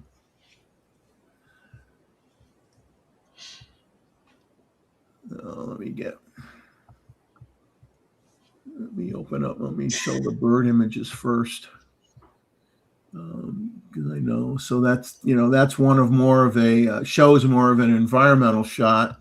But then obviously there are a lot of bird images that are less so with environmental, and we will show one of those. So this was on. You could tell this is at the beach. You could see in the background the water, waves, blurry waves, and stuff like that. And this was obviously an oyster catcher, and this was in Wrightsville Beach, North Carolina, and this is. Try to go there every year, and there's nesting areas there, and Tim's gone with me, aka Mozman's gone with me on several occasions when he comes down here to visit his dad. We'll go to Wrightsville Beach. The oyster catchers you don't usually see. You can't see the nests because the nests are out of your eyesight type of thing, but you can see the nesting terns and the nesting skimmers. And the oyster catchers will occasionally come out and walk up to the edge of the water and hang out, on the beach, and you can get some photo opportunities on occasion. But you usually cannot never been able to see their nesting area because it's not like out in the open like the terns and the skimmers are easy to get the pictures if you happen to be there when the babies are born and can get those kinds of shots. But so That's beautiful, Jeff. Well done. then this was from this next one was from Wrightsville Beach as well, of a skimmer. And what I liked about this shot when you see it is lots of times when you're there, you know, it's bright sun, and I don't mind it. Some people hate it. I don't mind sometimes getting shots with specular highlights. Sometimes specular highlights add something to your image. And, you know, this is not a huge crop, but this was a black skimmer flying towards me. And I just like how you get like, you know, the kind of the glistening of the bokeh balls and everything kind of have a little bit more glitter to them, I guess you'd say, because of the sunlight. You know, just kind of like a fun type of image, something that's a little bit different. That's fine. And you do see some of the environment. You know, you can see that you got a lot of little grassy spots along the beach area. But Jeff, you see, I mean, the images are beautiful, right? But you have to recognize it yourself that the evolution in which you are as a photographer, correct? The first time you saw a skimmer, you just want to take a photo of the skimmer, correct? Then now that you see it regularly or you go to the same areas, you try to see more or take photos which are beyond just taking the photo of the skimmer, correct? And Yeah. that's the journey in which we are. On the beginning, you want to focus in to show the thing you saw the first time, or it is something strange or not common. Yeah. But Oh, no common. slowly. Yeah. Yeah, and this was Both of them are nice. It is nice sometimes to make the portrait of the animal, but it's very, very nice to put it on the environment to show where they are from, what they're doing. Yay. here's a small grouping of royal terns. I believe they're royal terns anyway. Sometimes it's hard to tell. They're One of my favorite larger species of tern in terms of body size. And so there was a group here just hanging out. I'm not gonna show a ton of them, but you know, have some where they were near the water, you know, look with their heads all going the same way, looking out at the ocean type of thing. So, you know, you try to get groups, you try to get different perspectives, and sometimes you're focusing on one bird, sometimes you want to focus on a group of birds. There's no right or wrong. I mean, I think that for me, the thing is I'm always trying to. Jeff, that's what I disagree with you. Of course, there is no right and wrong, but as photographers, correct? There is the beautiful and the not so beautiful, correct? Yeah. I know beauty is in the eye of the beholder, but that's what. Yeah. But sometimes, you know, you create an image that other people with the same type of appreciation recognize that it's a beautiful image, correct? And that's what is photography, correct? Otherwise, it's not photography. Now, the next few that I show you are a totally different subject matter. And when I showed, I had not necessarily this particular image, but I had an image of this species of critter that you're going to see, and I put it on the back of my camera. My wife was sitting on the couch, and I says, "Here, look at this. What do you think of this?" And she actually jumped backwards, and she goes, "Get that away from me. I don't want to look at it." Monster. Yeah, she's scared of everything. I joke with her. Oh, So this is one of our gators in the pond. In the pond level, the water level, they've lowered it extremely low, and unfortunately, in doing that, you get all this muck and what would normally be a nice clear pond. 4 feet, 5 feet or more deep. You know, they lower the water level so low that these gators are, in many cases, not even able to swim in the water anymore. They're kind of wading through the muck and they turn it into a swamp. And we have not had the opportunity to, in literally in years, to see alligators eating any crabs, because this pond has unfortunately had so many fish kill events due to the water level being low and the oxygen level being low, and the fish have been killed off. And we've seen shrimp floating at the top of the water. Even the shrimp don't have enough oxygen. And so we were shocked that there were any crabs left at all. And there was a group of gators in this one location, and we walked out on like a small walkway that went over the water a little bit. And when we were able to get, some shots of the gators eating these crabs, and which was a lot of fun. And we didn't expect that we were going to see any more gators eating crabs anymore, because it was like we didn't think there were any crabs left. But when you sometimes we got a little lucky, and we were able to see it. Oh my God. And I like this one. So there's the crab upside down. Fish and bacon. And this is a crab salad, because you got the green in here. You got the muck. It is healthy eating. Yeah, healthy eating. You have your green things too. We have let's see. I think I got one that shows the whole gator here, or most of the gator.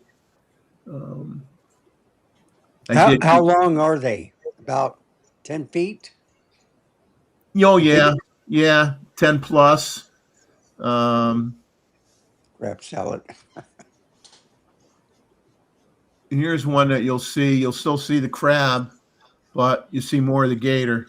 And then there's another gator. This gator is swimming towards that one because it knows it's got a crab, and the crab is sitting right here on its tongue.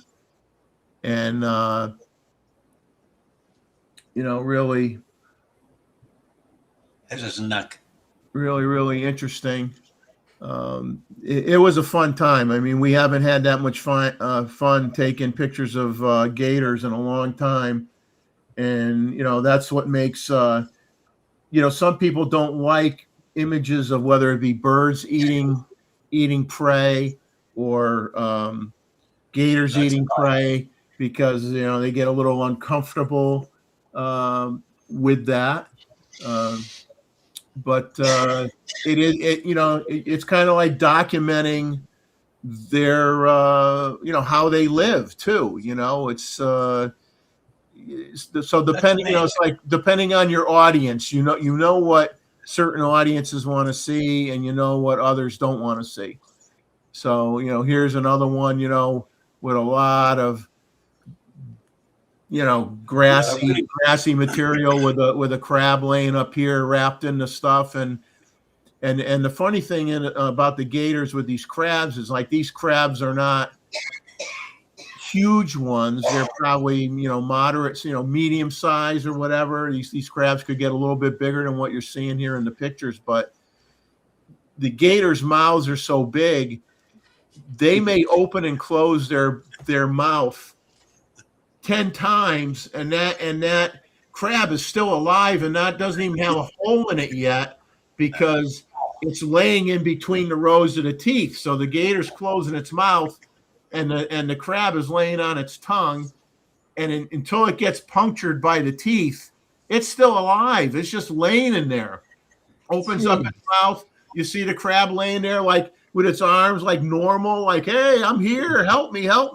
And then eventually, after about the 5 times or something, then the crab gets moved around enough where it gets crunched by the teeth, and then it's just like, okay, finally it starts going down the chute, as they say, goes down the throat and gets eaten. But I've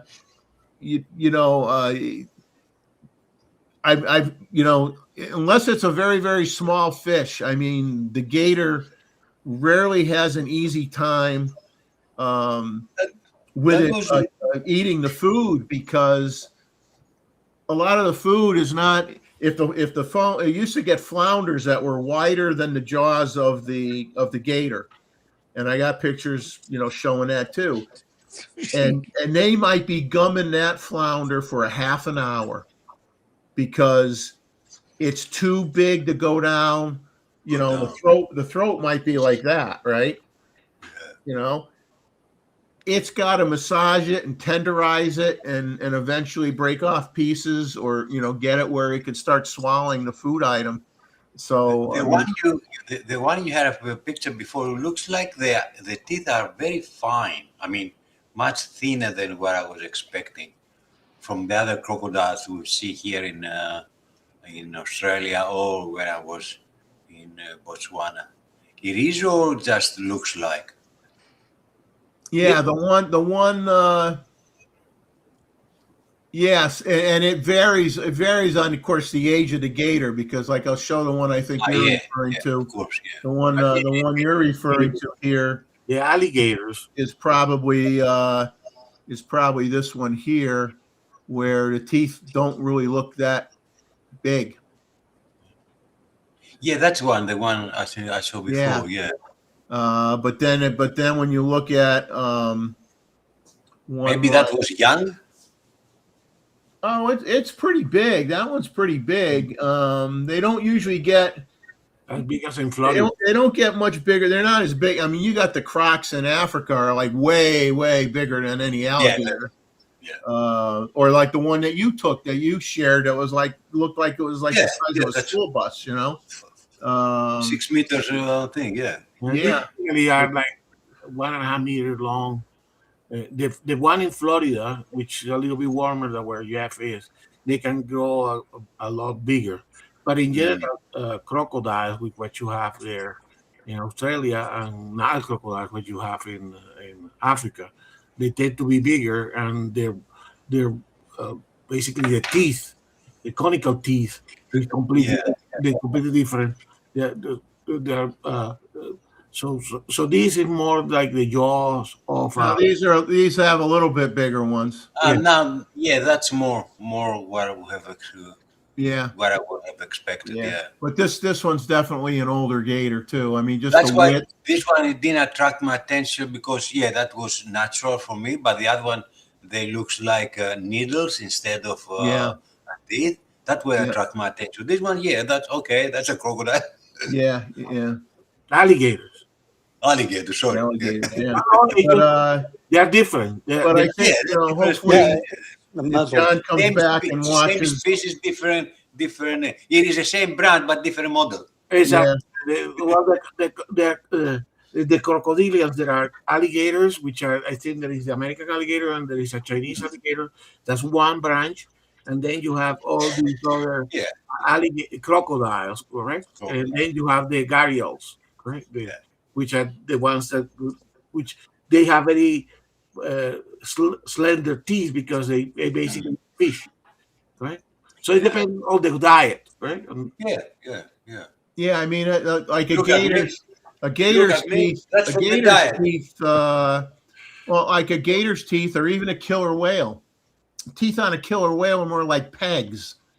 They're for grabbing and holding the food item. Whereas a shark or other types of reptiles, like sharks have, obviously triangular serrated teeth, or some sharks have the real spindly, sharp teeth. They all do different things, but the alligator's teeth are more grabbing you and not letting go. And of course, if it was I don't get people upset. Well, I'll just say if it got an animal or a person, its whole thing is it isn't going to kill you from that first bite. It's going to do what it does. It's going to take you and drag you in the water and drown you. And then once the subject, or even in Africa, they drown the wildebeest. The wildebeest going across, they drown them, or they get them by the neck and they choke them, or they drown them. And then it takes forever for them to eat them. takes forever for them to eat them because they can't shear the food. They don't have those kind of teeth. But anyway, we figured to just share a few pictures here, and let's do a few rumors. Not a lot. For those of you that are interested in spending money, because it's Father's Day tomorrow, so go treat yourself to something. Now, right? Nikon Rumors said, Small Rig's got a summer sale up to 40% off from the 16th of this month through to the 30th. So if you want to get a cage for your camera or some other accessories, now's the time to check it out and look for it. And they're going to have a 4th of July sale also. So yeah. Here we have the EOFI, as we call it, the year end, and there are some crazy discounts. Yeah. Another Chinese lens company called Bright & Star. They got a manual focus 14 millimeter 2.8 wide angle lens for Z mount. Introductory price $239.99 versus $279.99 from the 17th of this month through the 27th. If you use the code rumors for Nikon Rumors for their discount, that's got a 116-degree angle of view, and supposedly is a distortion-free lens according to the way they're promoting it for landscapes, architecture, interiors, and sky images. It's got sounds, it could be interesting. 13 elements, 9 groups, 2 spherical, 5 high refractive lenses, and 3 ED lenses. So that's some pretty good technology. If the glass is decent, then that lens might be a surprise. It's got nano coating on it to reduce flare. 10 blade aperture. So it sounds like it. I'll be looking forward to seeing like a full review on it. Once people have them and write some better reviews of it rather than just hear it. This is what's out there.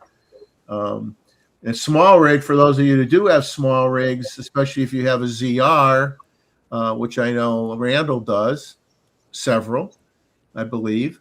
A lot of people weren't happy about the micro SD on the ZR versus a full HDMI. The micro HDMI versus the Type A, the larger size. They weren't happy that it was this micro version.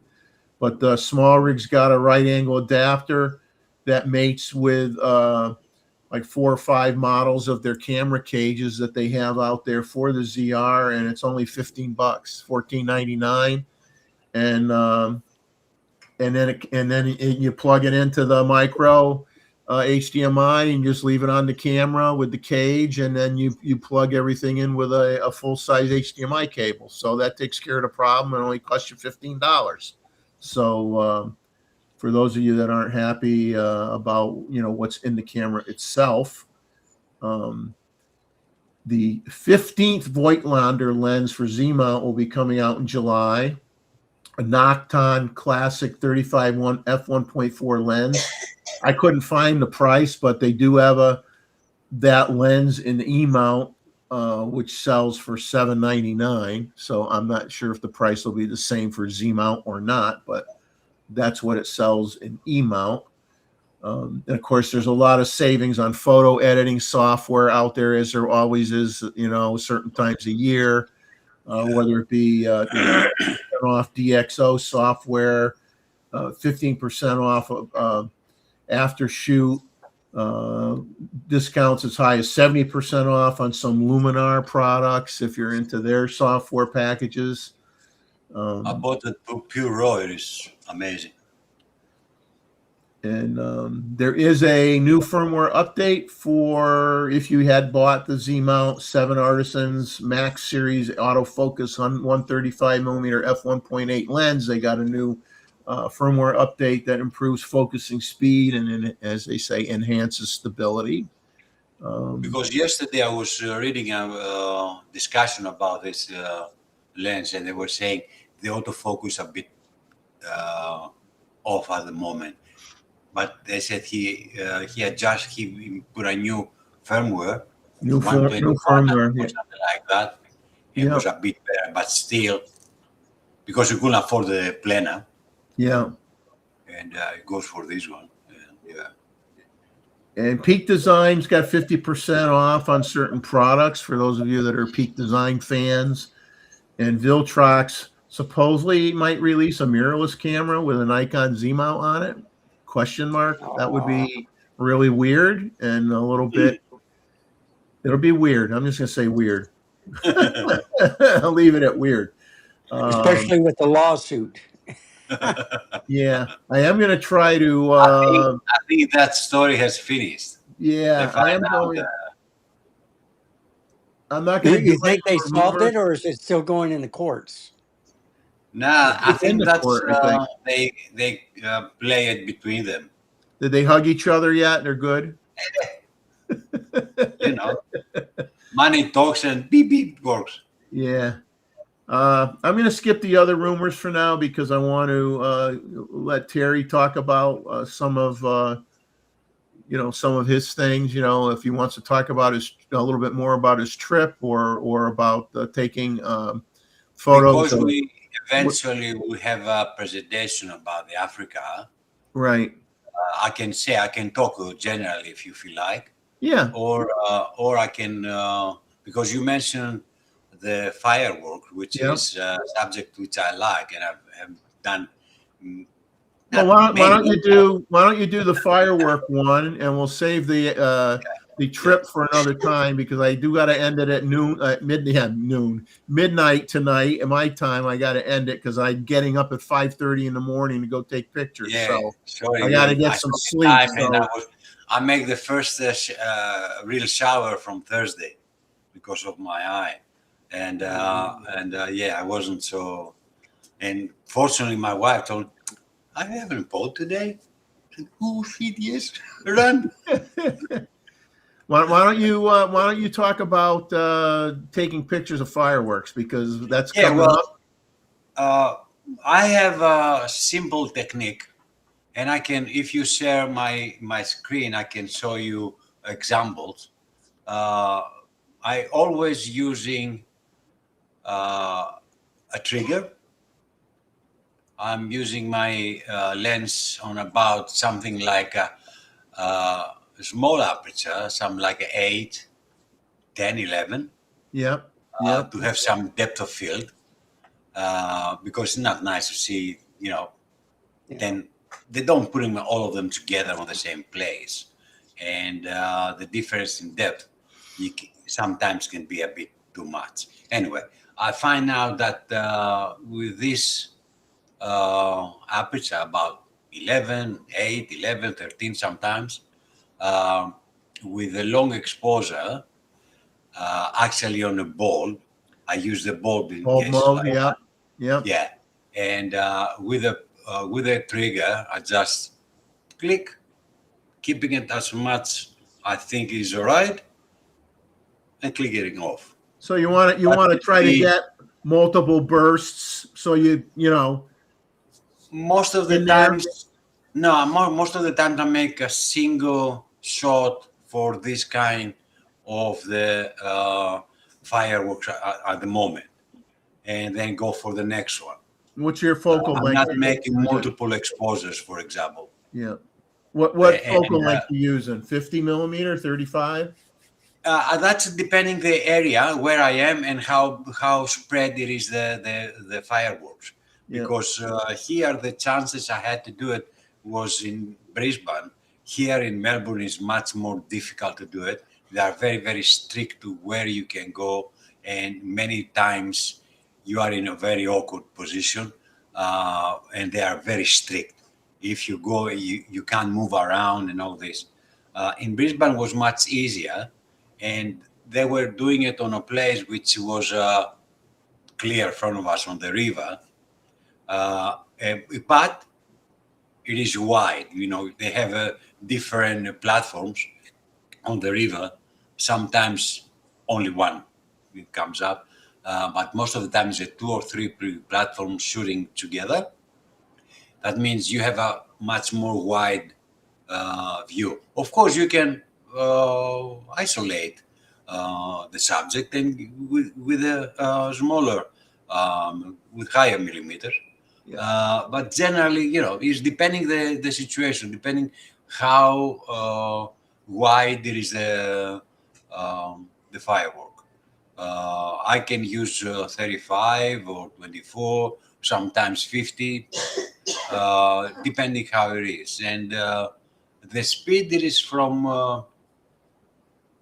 2.5 to 4, 5, 6 seconds.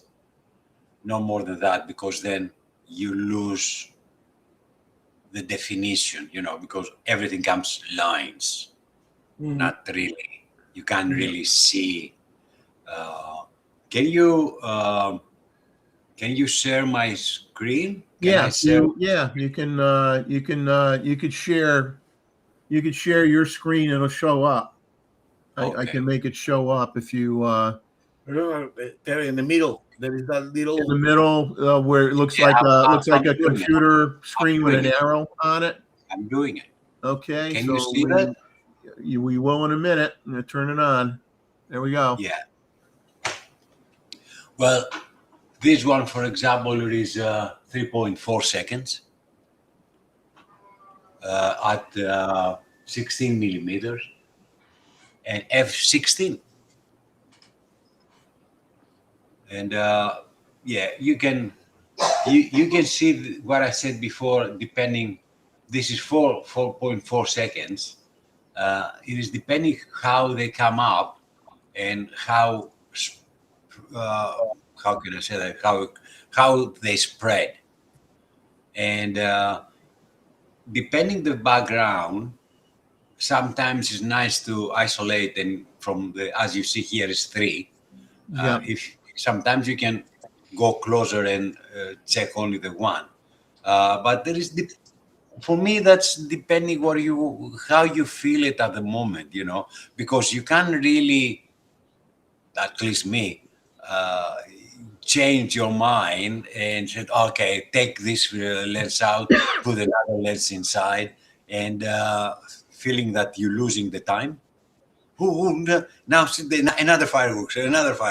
That's continuous, which make you to sometimes restrain yourself. But as I said, you can isolate it, and if you have a zoom or something. This is, for example, is on 22 millimeters. That means most of until now, all of them were with a 1424. And I think important thing, like you're mentioning here, you could use you don't have to have a fast lens because you're stopping it down to f8, f11 anyway. You could use a zoom. You could use a zoom so that you can adjust. If you have a very fast lens and you have to keep it on 2, 3, 4, 5, 6 seconds, it will illuminate everything around. Yeah, then the sky won't be dark anymore. Yeah, exactly. You're losing the background. I mean, actually, you gain background instead to have a darkness. In this case, you can see the bridge behind me, which I don't think I could have avoided. But I'm trying to avoid the skyscraper. It is here. I'm trying to avoid it, make it as darker as possible. And with this in the mind, that's how I'm doing it. Always keeping the darkness. That means keep a bit of close aperture and use long exposure to show the whole the firework. Because if you use a high speed, you can have just this part, but you're losing all the base, you're losing all the lines, or you want to be able to see the color from lift off. Yes, and you see then how and then when it pops in the sky, you get the whole thing. Yeah, because when you are there and watching it, you see that, and your brain record the movement, and you have in your mind the whole picture. But the photography will show you just poof if you go to higher speeds, which you lose the. That's how I feel anyway. Yep, no, I lose you're the. absolutely right. I like when there are many, but sometimes the many they are a bit a trap because it's too much, and you lose. This one, for example, for me is the maximum. Again, it is depending the time. In this particular case, I remember exactly. It was only this one platform. For a while, they were using only this platform here. Yep. The other ones further out were just few fires, more, but the big ones come from there. Well, that's the technique I'm using, and I've been with the friends, and they said, "Oh, how you can measure?" I said, "Look, it's nothing to measure, nothing to put a law. You have to do it this way or that way. You're seeing it. You keep the aperture open, and where you think is enough, you leave it. Don't even Yeah, think. it's really not technically the act of capturing it isn't technically difficult. It's more Nah. it's more you positioning yourself to get the best angle and that type of thing, and the composition and what you're trying to show. But in terms of getting the right exposure, like you said, stop it down to f8, f11, f16, even if you want, and just take it for 2 to 5 seconds and call it a day, and you're going to get some good shots. This particular is 8 seconds, 8.3 seconds. You know, and you don't see, particularly previous ones. I don't know this one how much was.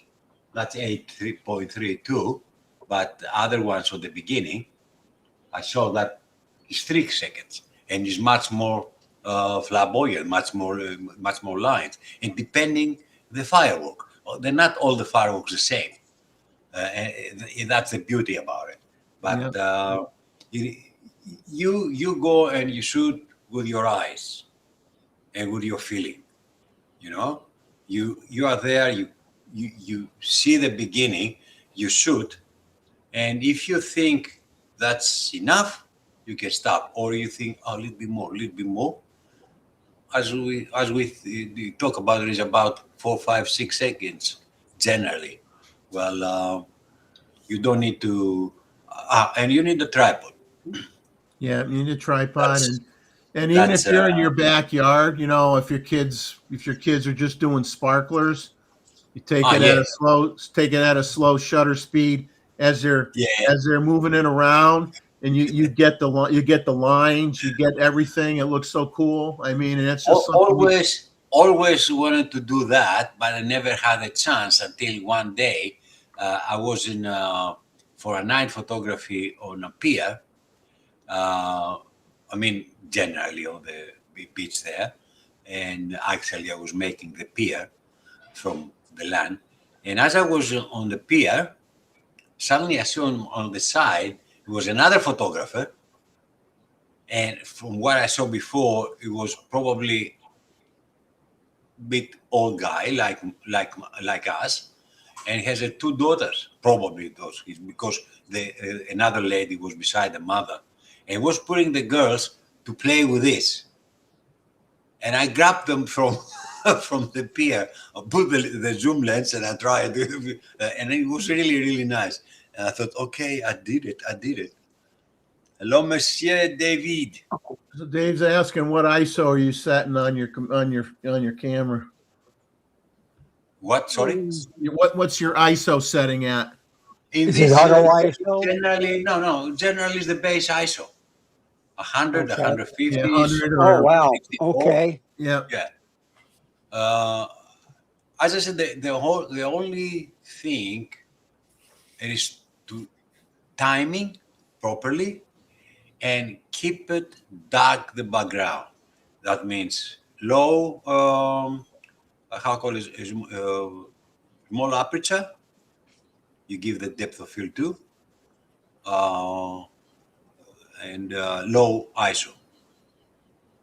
The speed there is according depending the case. Sometimes longer, sometimes less. So we are seeing, Gary, in your case, in Australia, those famous photos from Sydney Opera House, correct? The Yeah. fireworks there.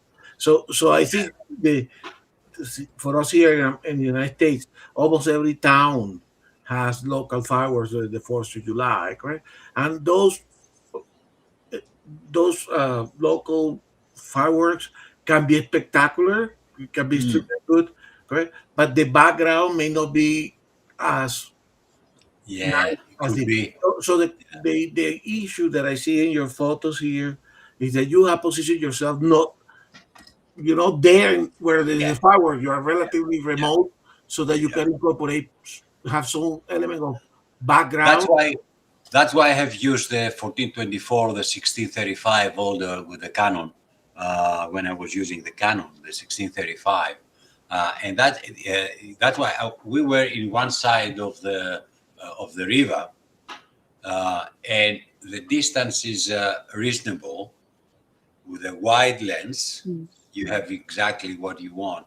In this case, I think that must be that's almost maximum 31 millimeters to give me, depending the situation again.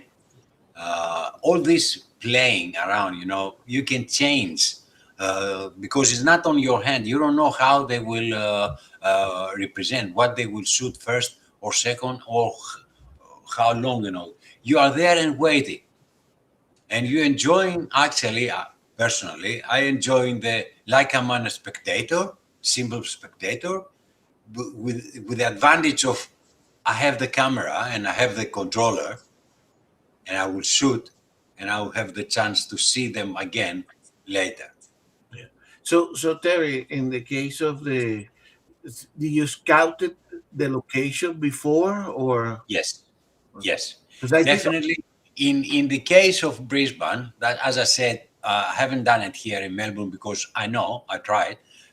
It is very strict, and the position, you have to go very, very early and sit in one place waiting. And again, you're not absolutely sure where exactly they will shoot from. Sometimes they shoot from the top of the buildings. Mhm. Sometimes from the river, sometimes from up there. Well, depending where that happened, you don't know from before. You don't know by hand. That's why I haven't tried much in Melbourne. In Brisbane, we knew exactly where they were doing it every year. And the first time I go there, I was running around like a headless chook to find a nice position. And I didn't have much of luck because as you can understand, it was a lot of people. Mhm. And until I find something, I had a shot with the hedge in front of me. Wasn't good. Yeah, that's a big problem is if you're in an area where you got hundreds of people in front of you and all around you, you got to try to find a high spot because you don't want everybody's heads. Exactly. You don't want anybody's heads in the picture. The next year, from the next year is 2017. That was the second year. In 2017, the 2016 was my first proper chance because I already knew that's the general background from where I was, similar with the other one, but in this case a little bit further out. Wake up, Lightroom. And that's, I was trying to avoid all this, clutter of lights. Yeah. And I had to change a little bit position and then start shooting because when they start. They don't waiting for you, and that was the first time. And after with the experience from the previous year, I tried to find a spot to have the clear view with no other people in front of me. And it is a restaurant there. I was going behind the restaurant on a small platform, and I was shooting. And as you can see, probably the difference here, we have a lot of thing behind. You see the bridge, which was fully illuminated. light up and all this. And on the next year, as I showed you before, the angle, I've changed the angle. I've tried different little bit place, moving the bridge to my side, and had the platforms from the front and right. Before I had the platform from the left, and it wasn't possible to avoid the bridges. But this time, likely, they didn't have much. That's a second bridge here. They didn't have much of light in this case in this bridge, which doesn't distract. That means you need to know where you're going. You need to know from where you will shoot, and accordingly, if you are lucky, and they shoot from the proper way. I mean, the proper way for you. Yeah. And that's it, basically. That's beautiful. No, Try wonderful. to find the position which you have the best view. Try not to have a much clutter of a background. And the setups, as I said, low ISO, you don't need higher because they are very, very bright. Long speed and small aperture to give you nice background and depth of field.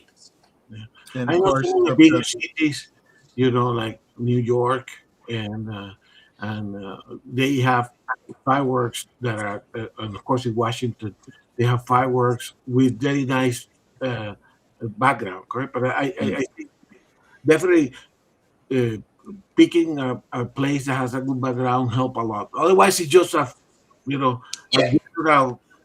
picture. Go like spectator. yeah, But and if in this you're case, go like spectator and join the rest of the people and have a fun. Yeah, that's it.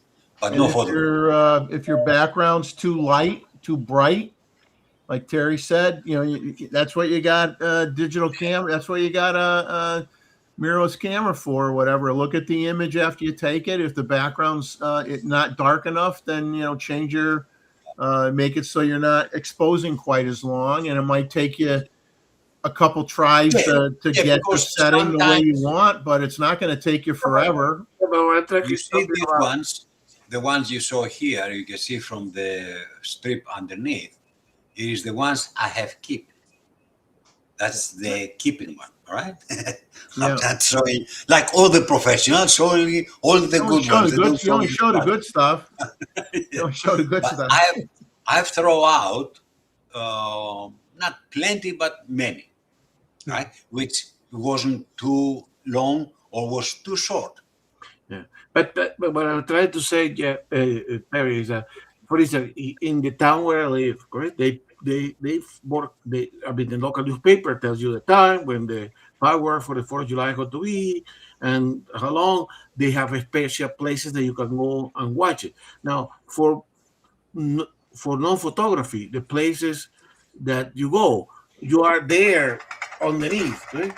So those are not good places. Those are places where you can basically, it's good for the show, but it's not good for the photography. If you go for photography, what I'm saying here, based on your photos, is search for an area, particularly if you have seen them multiple years, where in my particular case, I was sitting on away from the people. Exactly. Meaning they had a place, as you said, which is for the people. It is like a beach beside the beach, beside the river. And all the people sitting down there nicely. there is maybe it is 1,000 of people there or so. Yeah. And of course, other people running around trying to find different views or whatever. But I find the way away from them, because the first time I faced this problem, I saw all these people. I had all the people around me, and I wasn't comfortable, and I was feeling I wouldn't make their life easy. No, that doesn't mean that you cannot go to the fireworks show and enjoy the fireworks. But if you go for the photography, you may have to put it differently.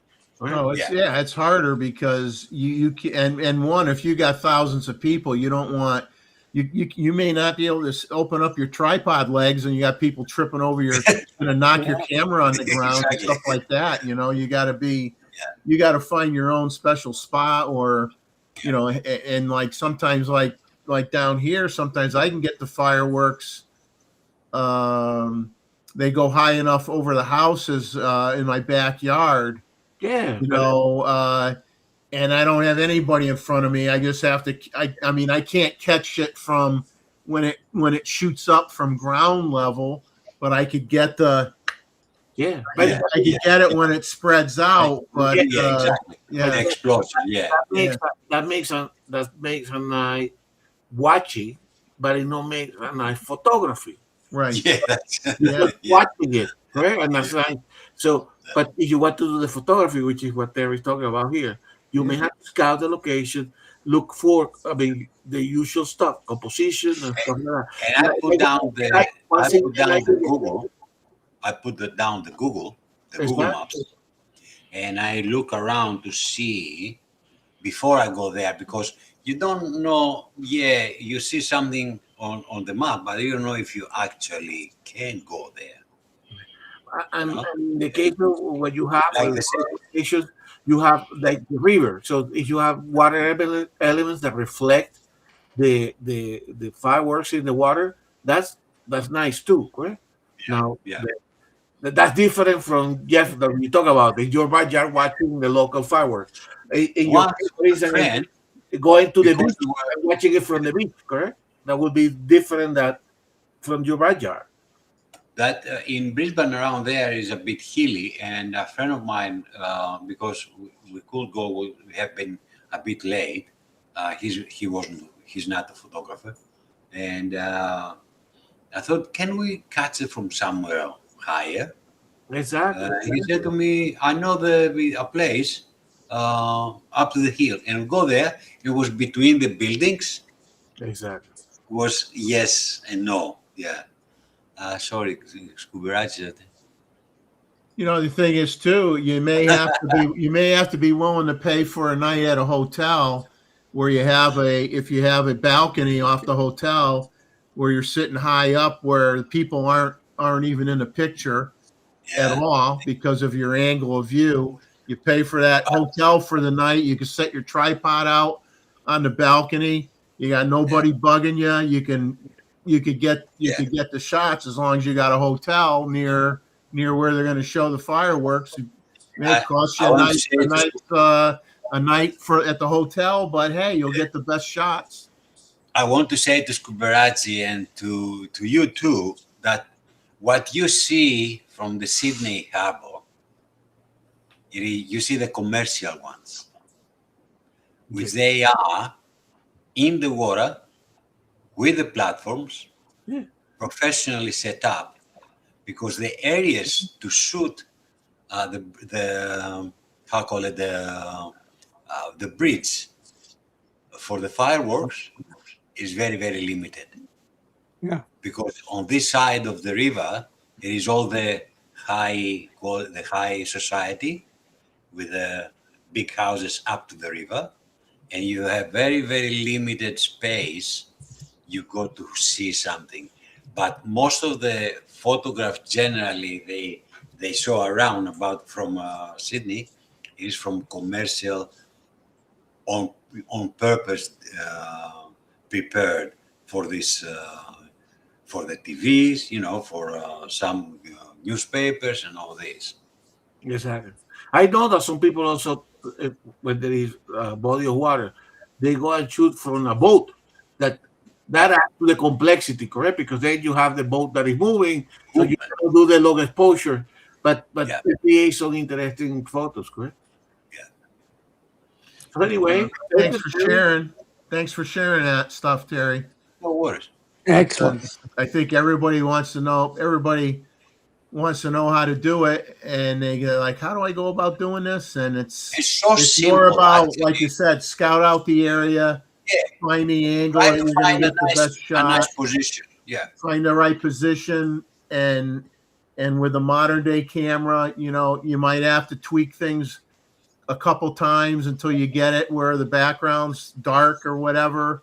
But it's not rocket science. It's more important for Exactly. location, Exactly. your angle, not getting people's heads in there, finding the right spot and knowing where they're shooting them from, My first time was again in Brisbane on, we call it ECA, and they make, like it's a big event, and we were shooting from like a stadium place. They had the horses parade and all this, and I had a film. Was with the Canon 630 before the D. The D didn't exist back then, and I had film. And as you can understand, each click is, and then when I put them back, when I took them back, I think I used two films because they didn't last long. Otherwise, the trigger happy boy would have spent 100,000 film cartridges. We're gonna call you the 50K guy, 50,000 minimum, the 50K guy. Yeah. Back then, I was coming back with the 30, 35 films every weekend. Anyway, but yeah, I tried with the 630, and I did the same thing. I haven't no other changes. The change is that with the digital, you can see that straight away, and you can see the mistake. That's not long enough. Oh, gee, that's too long. And that's why it is very good. The digital was very good in this case. And it is simple, not difficult, and just need a little bit of thinking, not much. And like we are photographers, I think it's very easy for us to just throw out the fear of, I don't know how to do it, how it will be the result. And at the end, who cares? It's great with digital. Doesn't cost you nothing, man. It's not like you're shooting film. Have fun. You don't throw out all of them. Who cares? Yeah. For who you photograph? You photograph for Jeffrey, for Randall, or for you? That's the point, isn't it? Not for me. Oh, that was for your wife, Okay, so we got 30 minutes, guys. Gustavo, you want to share some more stuff? Yeah, let me share. This may get into some discussion, but let me go to the right page here. We can skip some of the other.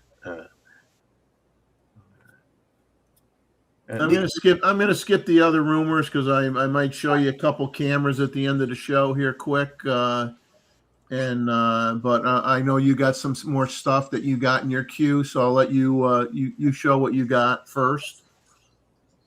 Yeah. So I mean, this is part of the discussion that we're talking about. Beauty. Of COVID camera, correct? And remember, in our discussion, sometimes we say, okay, the autofocus is good enough.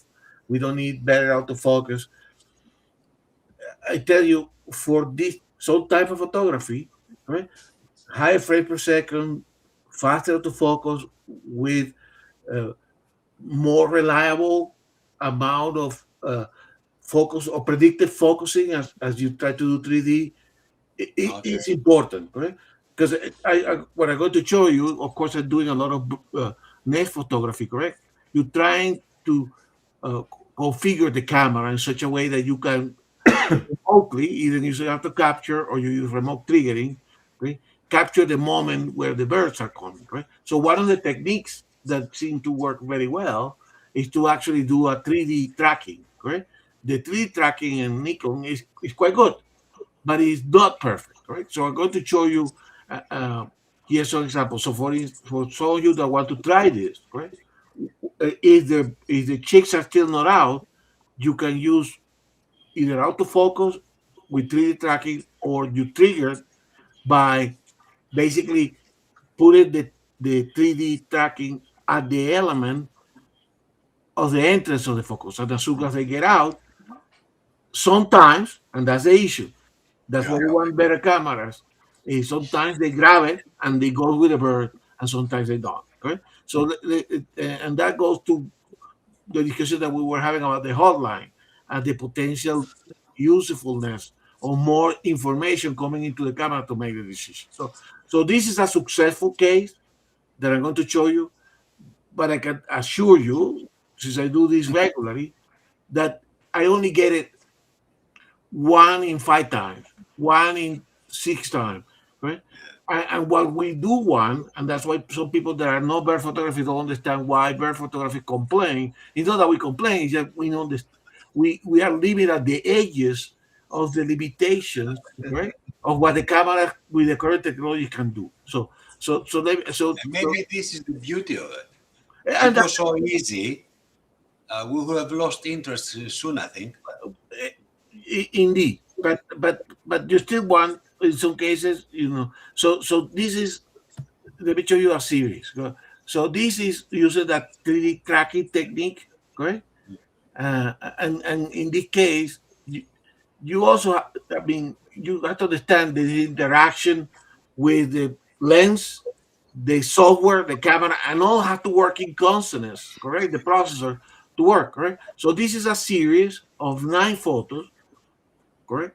In which, and I just show you see here, and I'm going to go through the individual photos where they are, this is what we like to have in the feature camera. So I don't want to have this 1 in 10 times, but I want to have these 1 in 2 times, right? And they are going to be perfect, right? So this is another secret. Good. So you can see here, at the moment they are cleaning the nest and taking some of the fecal sacs. And you can keep an eye on the bird, and I can show you some zoom in version of this, correct? This is, by the way, full frame as I frame it to be, correct? And then you have to be lucky that so this is frame 1, frame 2, frame 3, 4, 5, 6, 7, Wow.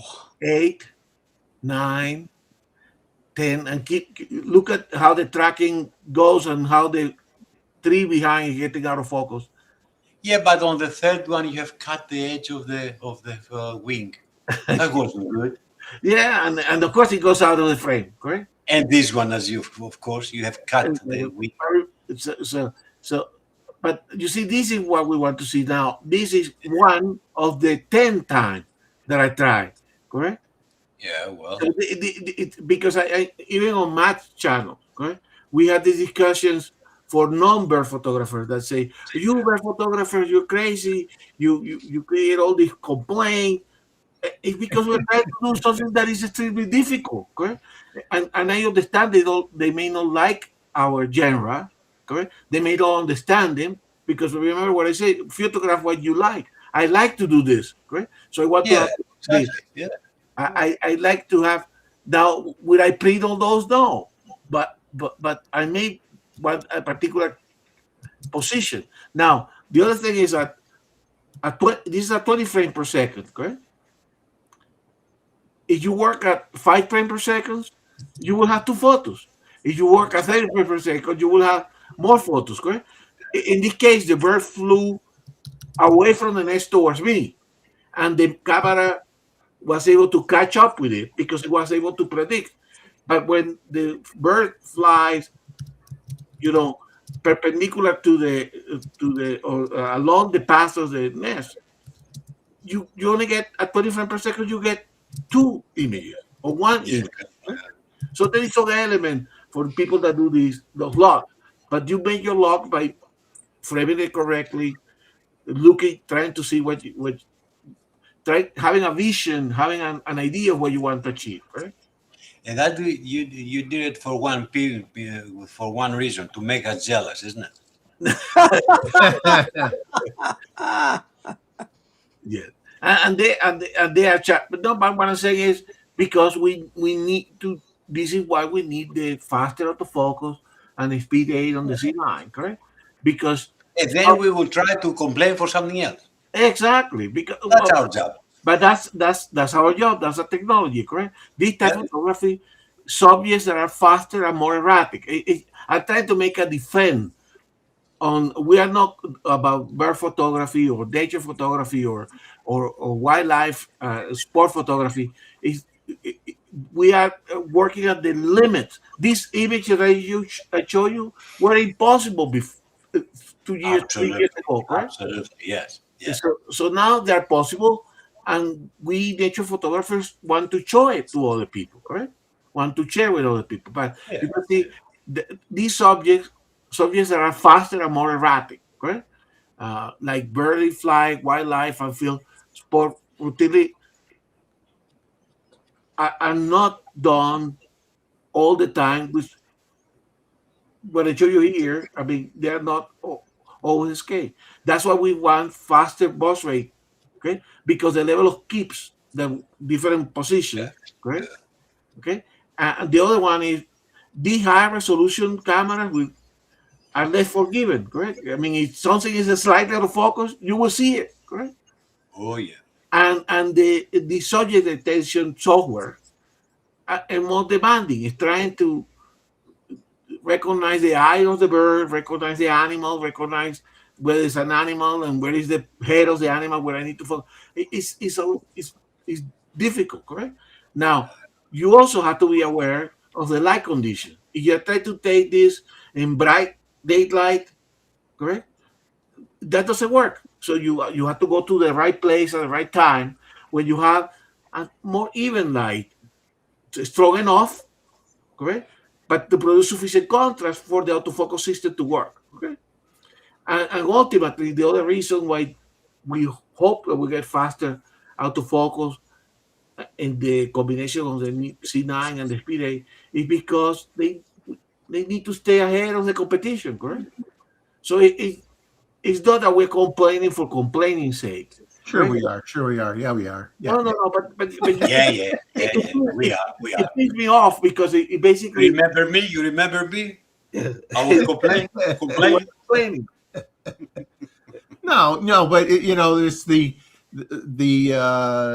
for those who do, the majority of photographers that do family photos, travel photography, birthdays, vacations, they don't need the stuff that a wildlife photographer needs, or a person that's taking shots at the Formula One events or something like that, so we're a very small percentage of the photographic community that do what we do, but we because of what our subject matter of choice at this time is anyway, we need the best speed we could get because of our subjects. You're talking about you try getting a tree sparrow or a in flight that has an erratic flight pattern,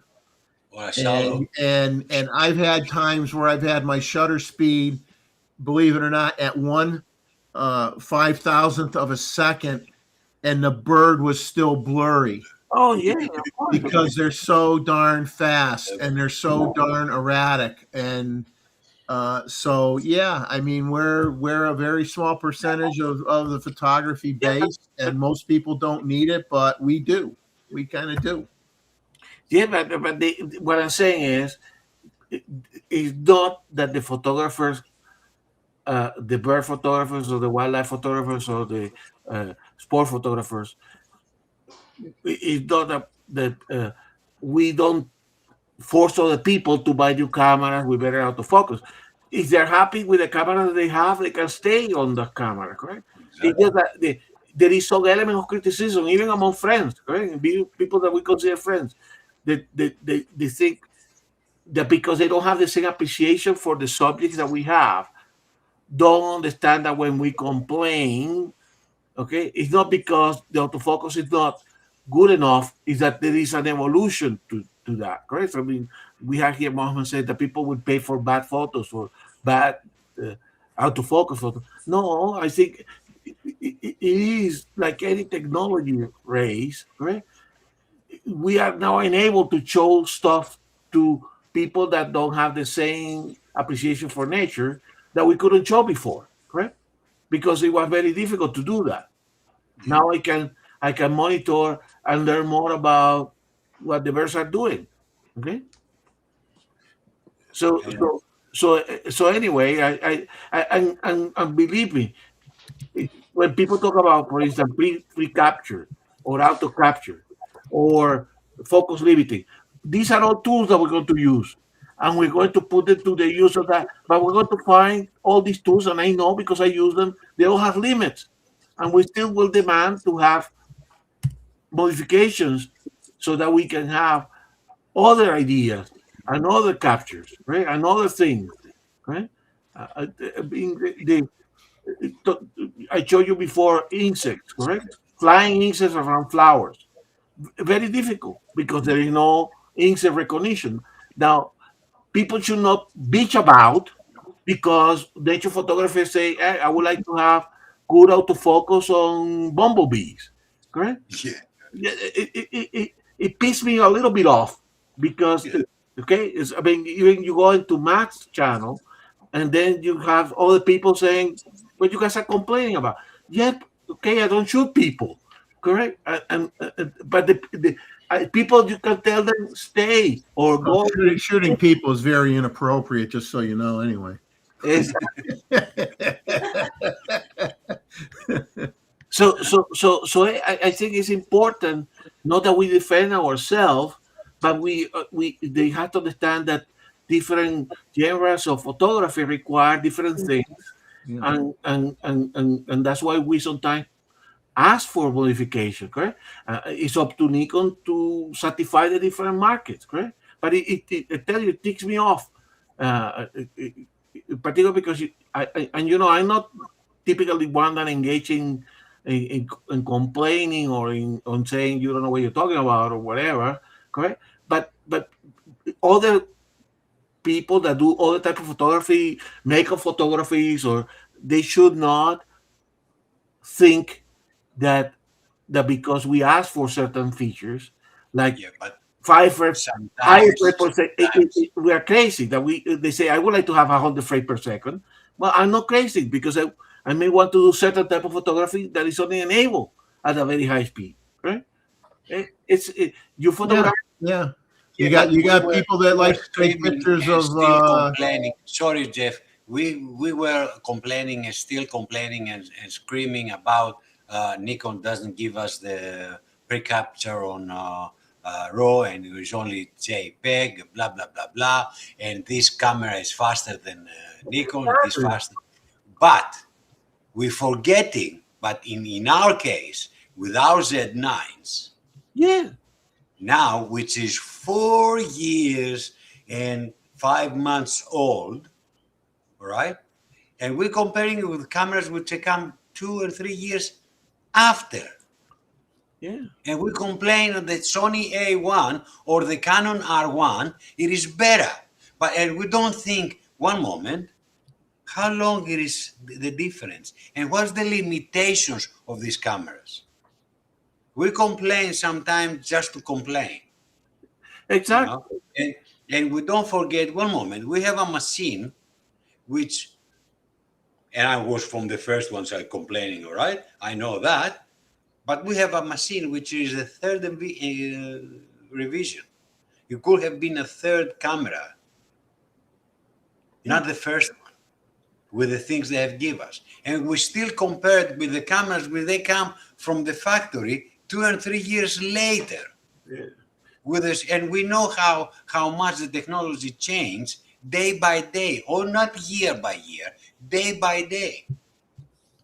Yes, there are one much faster. What's faster? It's 24 megapixel. It's not 45, and it's only 1.5 seconds. Not the 4 or unlimited. But for that the doesn't mean, 9. Terry, Still, Terry, that doesn't mean. Remember, the people.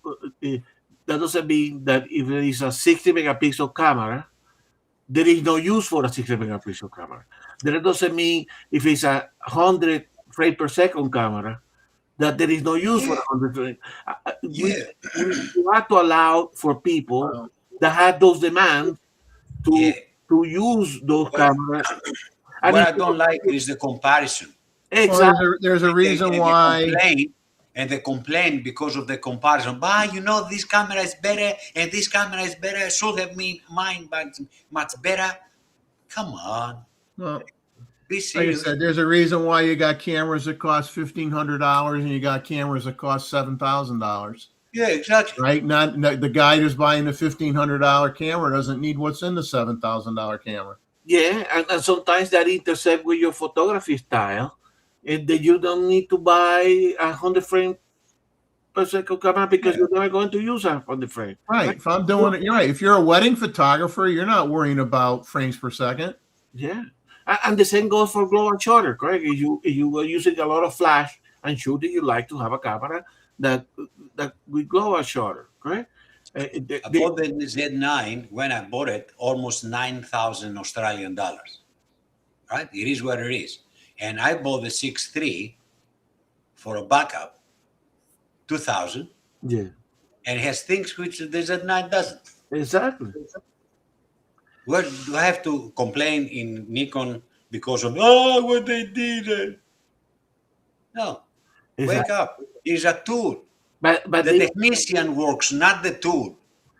and is the issue that you were talking, Terry, that we are happy with what we have. That doesn't mean that we have to criticize because there is a Canon A7R6 that has some greater capability. Fantastic. So those people Ask for more, but don't compare uncomparable things. That's the people. That's why I don't like rumors, and I don't like these sites. I have been fed up with them that they complain just to click for the clicks, and they complain just for the complaint, and forgetting other things, which is not proper. And complain. Ask for Nikon, from Canon, from Sony, from wherever. Ask for more. Yes, and that's you are what the consumer. You pay. You want whatever you want. and But that's don't what compare. and that's what I'm showing these photos, correct? Because I'm telling you, I would like the cameras to have these certain ray frames or certain autofocus capability because I'm doing this style of photography. Right? You may not like it. It may not be your kind of thing that you do, but if you do it, you don't have to criticize other people that do these things because Anyway, I think Jeff wanted to show something with the Randall, and we take the blah blah now, and we took off the time. no, that's all right. I still have one more thing that I like there because we talk about gear, correct? The photo equipment thing, and my search for the perfect hood, as you have been seeing me. I was going to call Gustavo the Hoodman, but that's a trademark violation.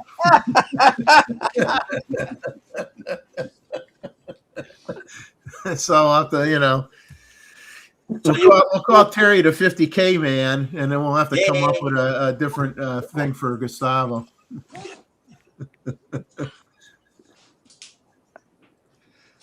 So anyway, so okay, we went through this. Photo equipment. So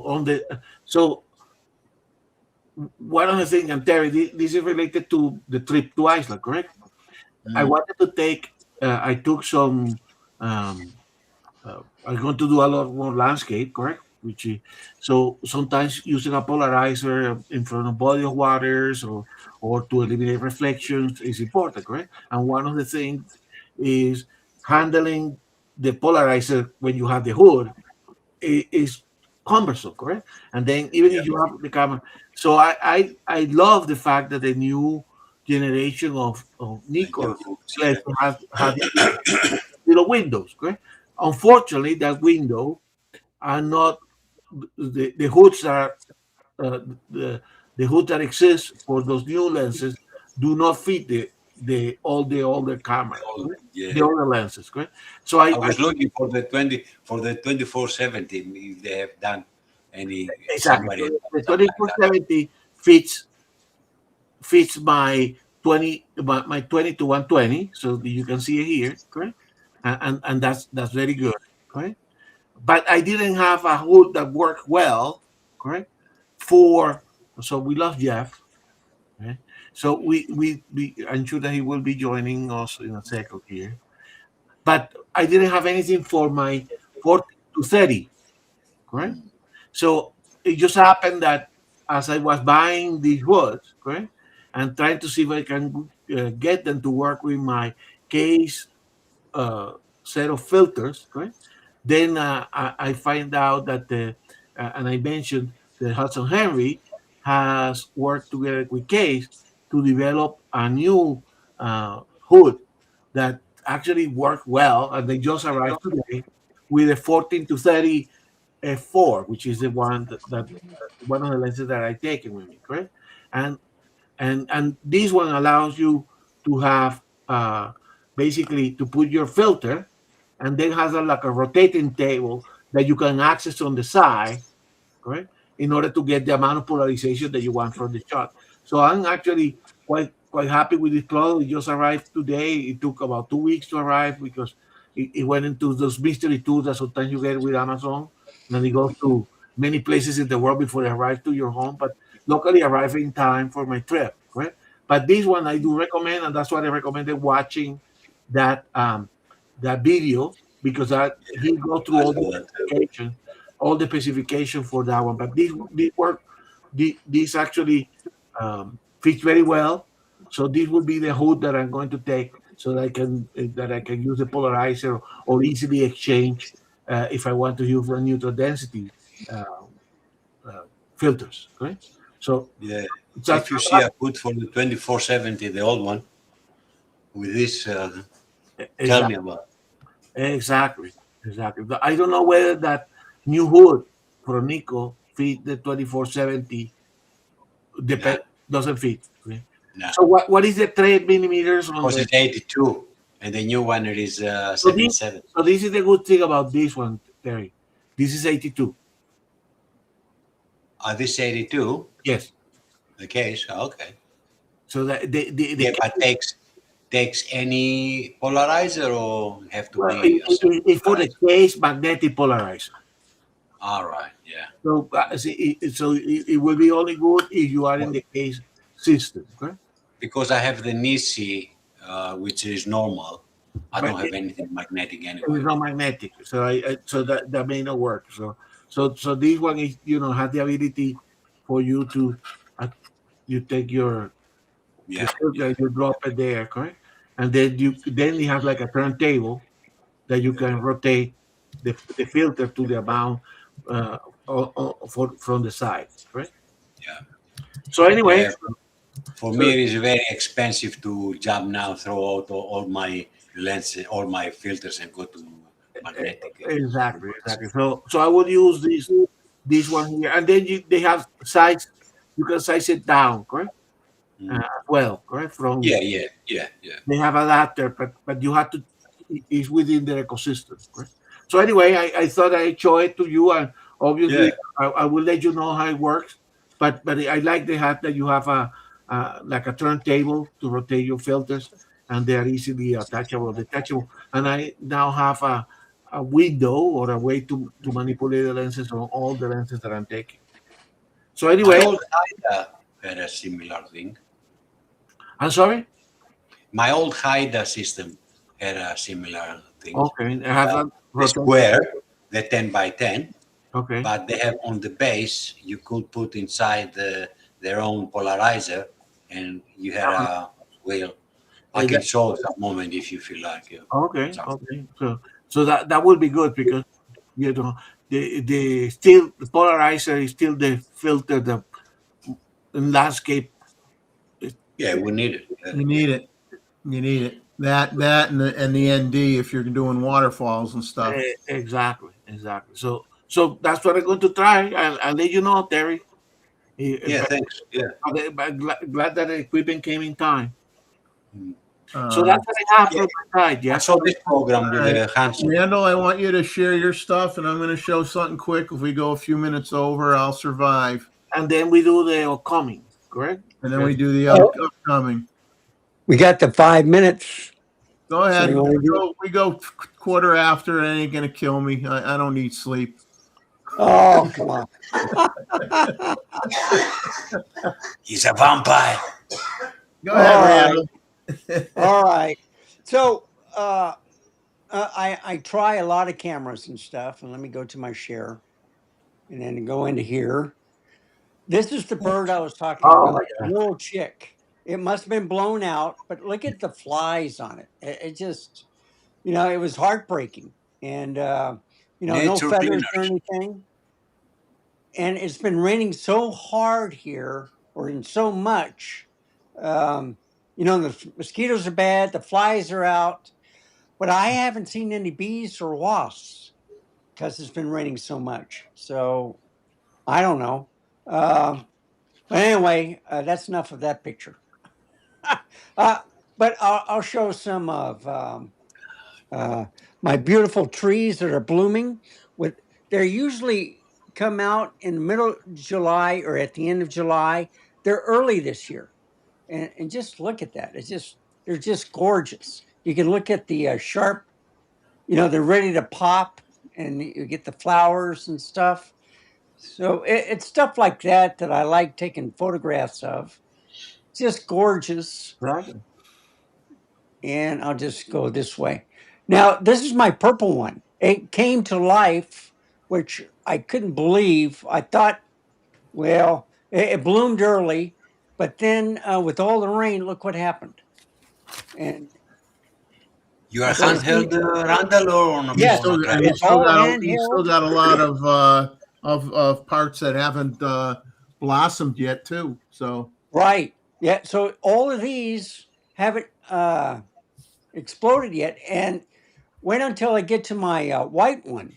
But you see, these will be flowers also. And Mm. this is a brand new, well, this is my older tree that I planted about 4 years ago. And I try to get some different shots, whatever. But let me get rid of that. All right. So this is the one that I like the best. And I think that's the last one. Yeah. And so let me go to the white one. Okay. I think I got a full picture of it blooming. No, not this time. Okay. This is a close. Look how many, and they still have a lot of seeds in them. Very So nice. Yeah. yeah. And the funny thing, it's been raining so much that the limbs and the flowers are so heavy, they're laying on top of my house. And then when it dries, then it goes back up.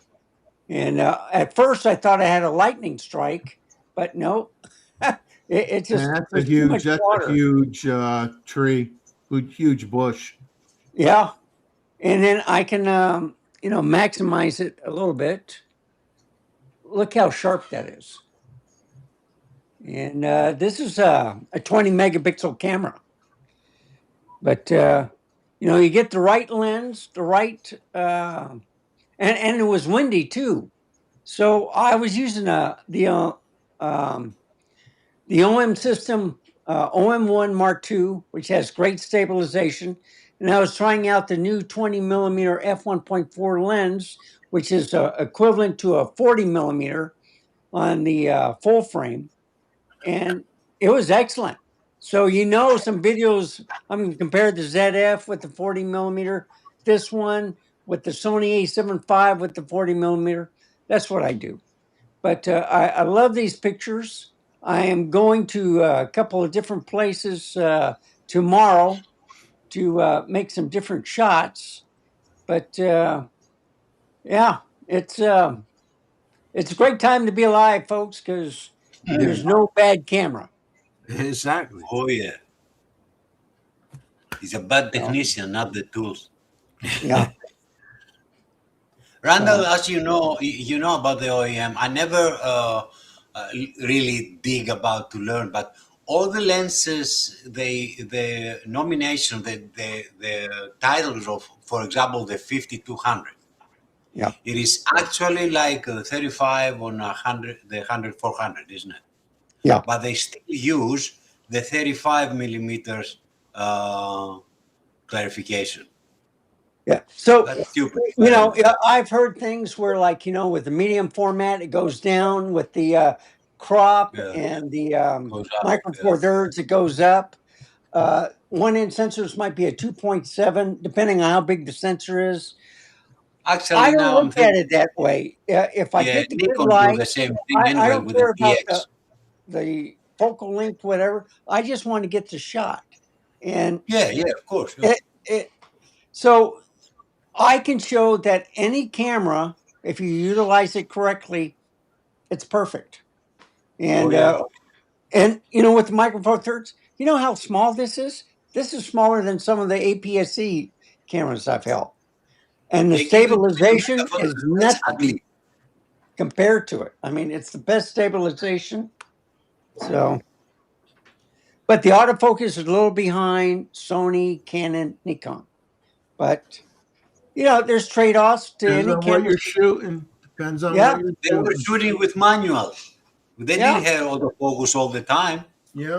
But Terry, answering your question, I believe, and Rana can tell us that when they say OM1 system, okay, what they call a 35 millimeter, is still a No. 35. No, if you have a 35 millimeter on the Yeah, the lens. Yeah. 35 But millimeter, the other companies do that too. Anyway, no, I know. Nikon can for the DX, they name it like a normal millimeter, not the actual ones. Exactly. So they say, so the 35 millimeter lens is still a 35 millimeter lens Yeah. in those, but the image that it creates is know. Field of view. a field of view is equivalent to something different. I Right. know. Yeah. My question was coming that OEM system has a certain style. A long time from the beginning, have the by two sensor. Fair enough. You like it or not is irrelevant. It's The not. point is, why they keep the 35 millimeters nomination of their lenses instead to use the proper one.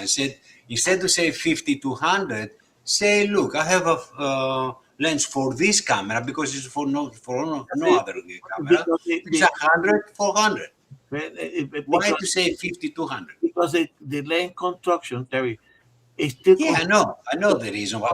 You put on the title whatever you like. The marketing.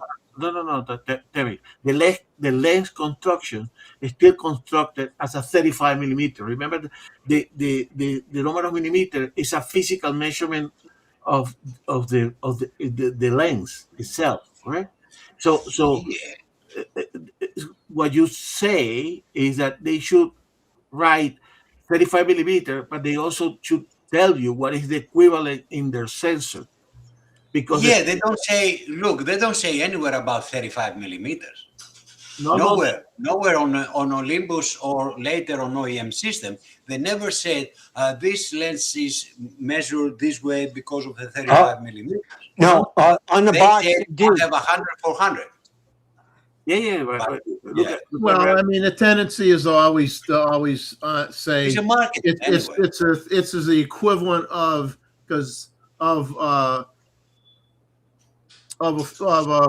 full frame sensor. Yeah. They always tell you what reasoning- what it would be on a full frame sensor. but it's My still, question is just a reasoning why they don't take advantage of their own setup exactly. and said, look, I have 100-400. Why, for me, it is stupid to say I have a 50-200 because the other one, which doesn't know what the OEM system does, they will say, you have a 50-200, I have 100-400, it's better. It's the same. Yes. Yeah. So you say that. I mean, That's who that's Well, it's all about the crop factor. Because you get into medium format, your crop wondering- factor might yeah. only be 0.6. Exactly. Yeah, You know? why they don't use it the proper way anyway?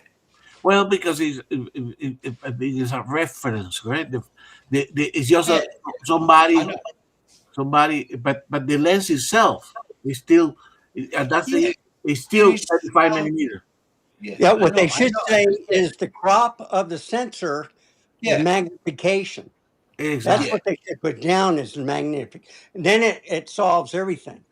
Yeah. So the sensor is smaller, but if Yeah. you magnify it, then it's a 2x and it's a field of view of, let's say, a 100, 400, or I can whatever. I can understand their marketing from the other side. They Right. say, look, I have a 50-200 and I can produce. While the other ones, they need 100 to 400. That's a trick too, because I have heard from people, but look how good is the film, the photograph from the Olympus OEM system, actually. That's happened exactly with two American friends who have come here, and they were talking about with a friend and said, look how nice it is and how close comes the birds and all this. Yeah, duh, I know, it is a buy too. Exactly. The people which they're not photographers, they don't know the sensor. That No, I understand your point that they need to take advantage. They could take advantage yeah, for their. but maybe on their own thinking, it is the opposite. As I said, is the opposite. It is advantage for them too. Exactly. All the brands. Arthur, I use everything. Exactly. Well, I think he's referring to I, the one that you were showing. What camera was okay. that? That was the OM system, OM1 Mark II. It's a 20.4 megapixel camera. The sensor is smaller than an APS-C, and plus the fact that I got a 20 millimeter right now, f1.4, and it's actually a field of view of 40 millimeter. Okay, it's light. I have not found a camera that can beat the stabilization on Panasonic cameras, but the Sony, the Nikon, the Canon, they have a faster autofocus than this one, but it's still a good camera. The reason why I picked it up is I'm getting older and I'm going lighter. And when I can carry everything in one camera bag, to a shoot, I Randall, don't have to carry like 2 or 3 different bags. Randall, Yeah. we have our hair. Other people, they don't have even hair. Who growing old? Not us. Spots. Yes. Yeah. Exactly. Yeah. Well, see, if Randall was going bald, you guys go Other people bald. try to You cover just- what you they're grow this- missing you from grow there. this long, down and then here. you comb it up. And some other ones Yeah, they took yeah. around everything. Well, it grows everywhere else too. So If I want hair on my Up head, here I and gotta grow let my everywhere. ear hairs grow longer, and then I have to go up like that. Yeah. I'm just gonna say, Gustavo, throw up your slide. Yes. So this is what we have in the calendar, guys. Q2, Q3, and actually, so the next image review, we decided to keep it on the 4th of July. We know people, so those that are not going to be attending the fireworks event can come and join Jeff. So if you,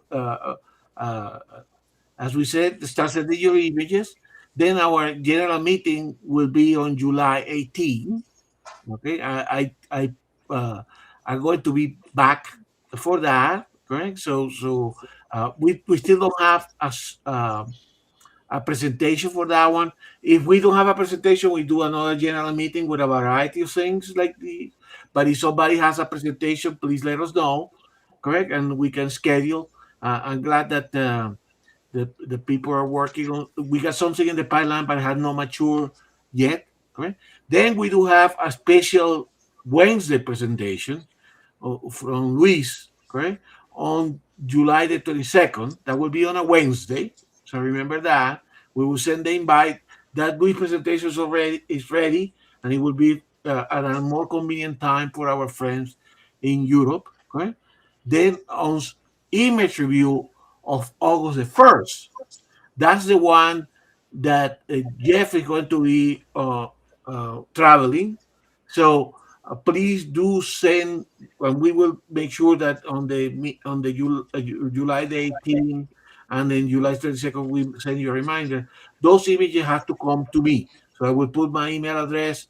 Now, if you send it to Jeff, don't worry, he will forward those to me, but I will be the one that take care of that that image review. Correct. So I want to try to put it in either a PowerPoint or a live room. So that day Jeff is traveling, so he's not going to be. And then we have our general meeting 19 on August the 15th. I don't know whether I'm going to be here or not for that one, but that's a little bit in the future because I got some other trips coming up. Now, so let me go back to the slide. So we do have a couple of presentations in the pipeline. As I remember today, we were supposed to do another edition of the astrophotography series on light painting. Robert Rosato was going to make that one. He has made progress on that one, but he has some other work commitments that prevented him from finishing it up. Correct. So when he had that one, that may take place of one of those to determine. And of course, our friend here, Terry, he's working on his photo now that he can see them properly. Correct. Of his Chobe Botswana trip. Correct. Again, we don't have a date specifically for that. I promised Terry that I'm going to help him as soon as he go through his 50,000 photos and decided how to approach this Jaimongo's presentation.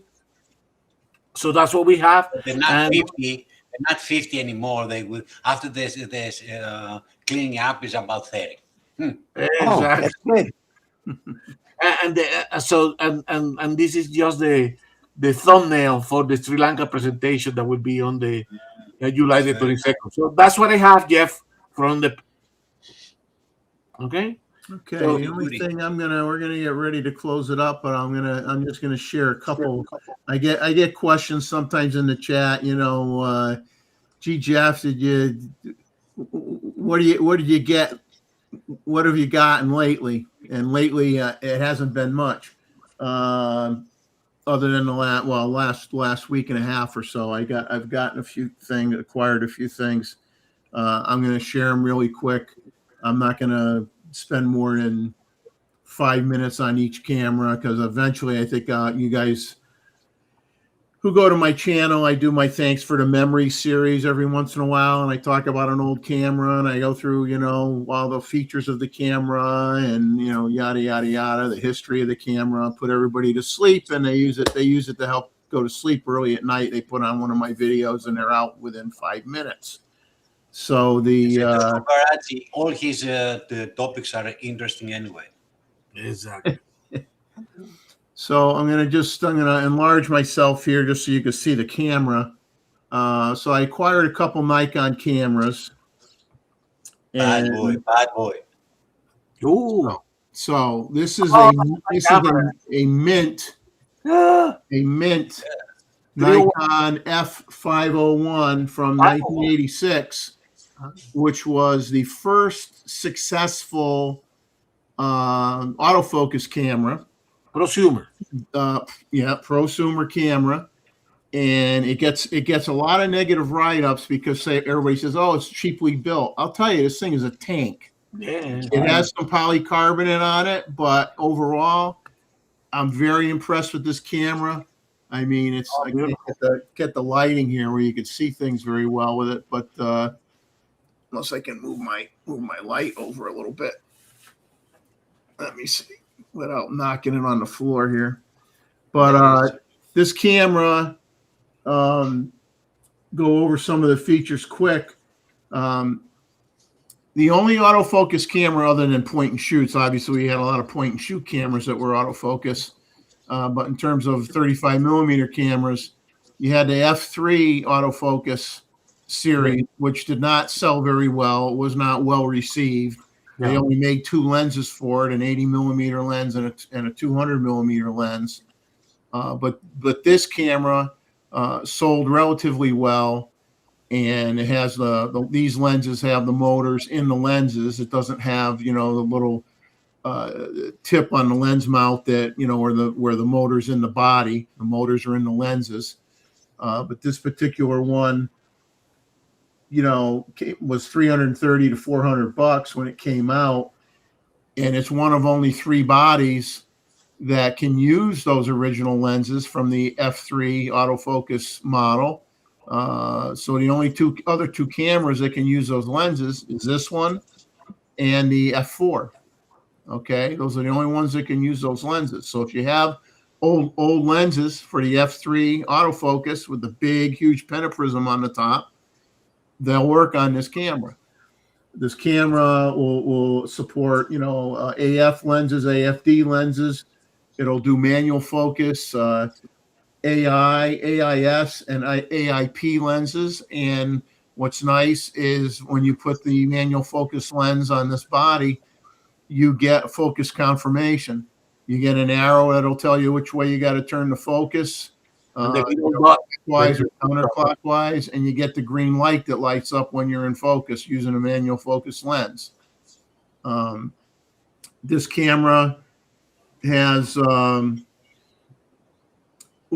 bulb mode, and then 1 second to 1/2000th of a second. It has aperture priority, and it has 3 program modes, which I'm not going to get into because I don't want to talk about this for too long, but it's got DX coding. It's got an AEL button. It's, you know, an AEL button. It's got an autofocus lock button, and the little red button here is for initiating the self timer. This is the top of it.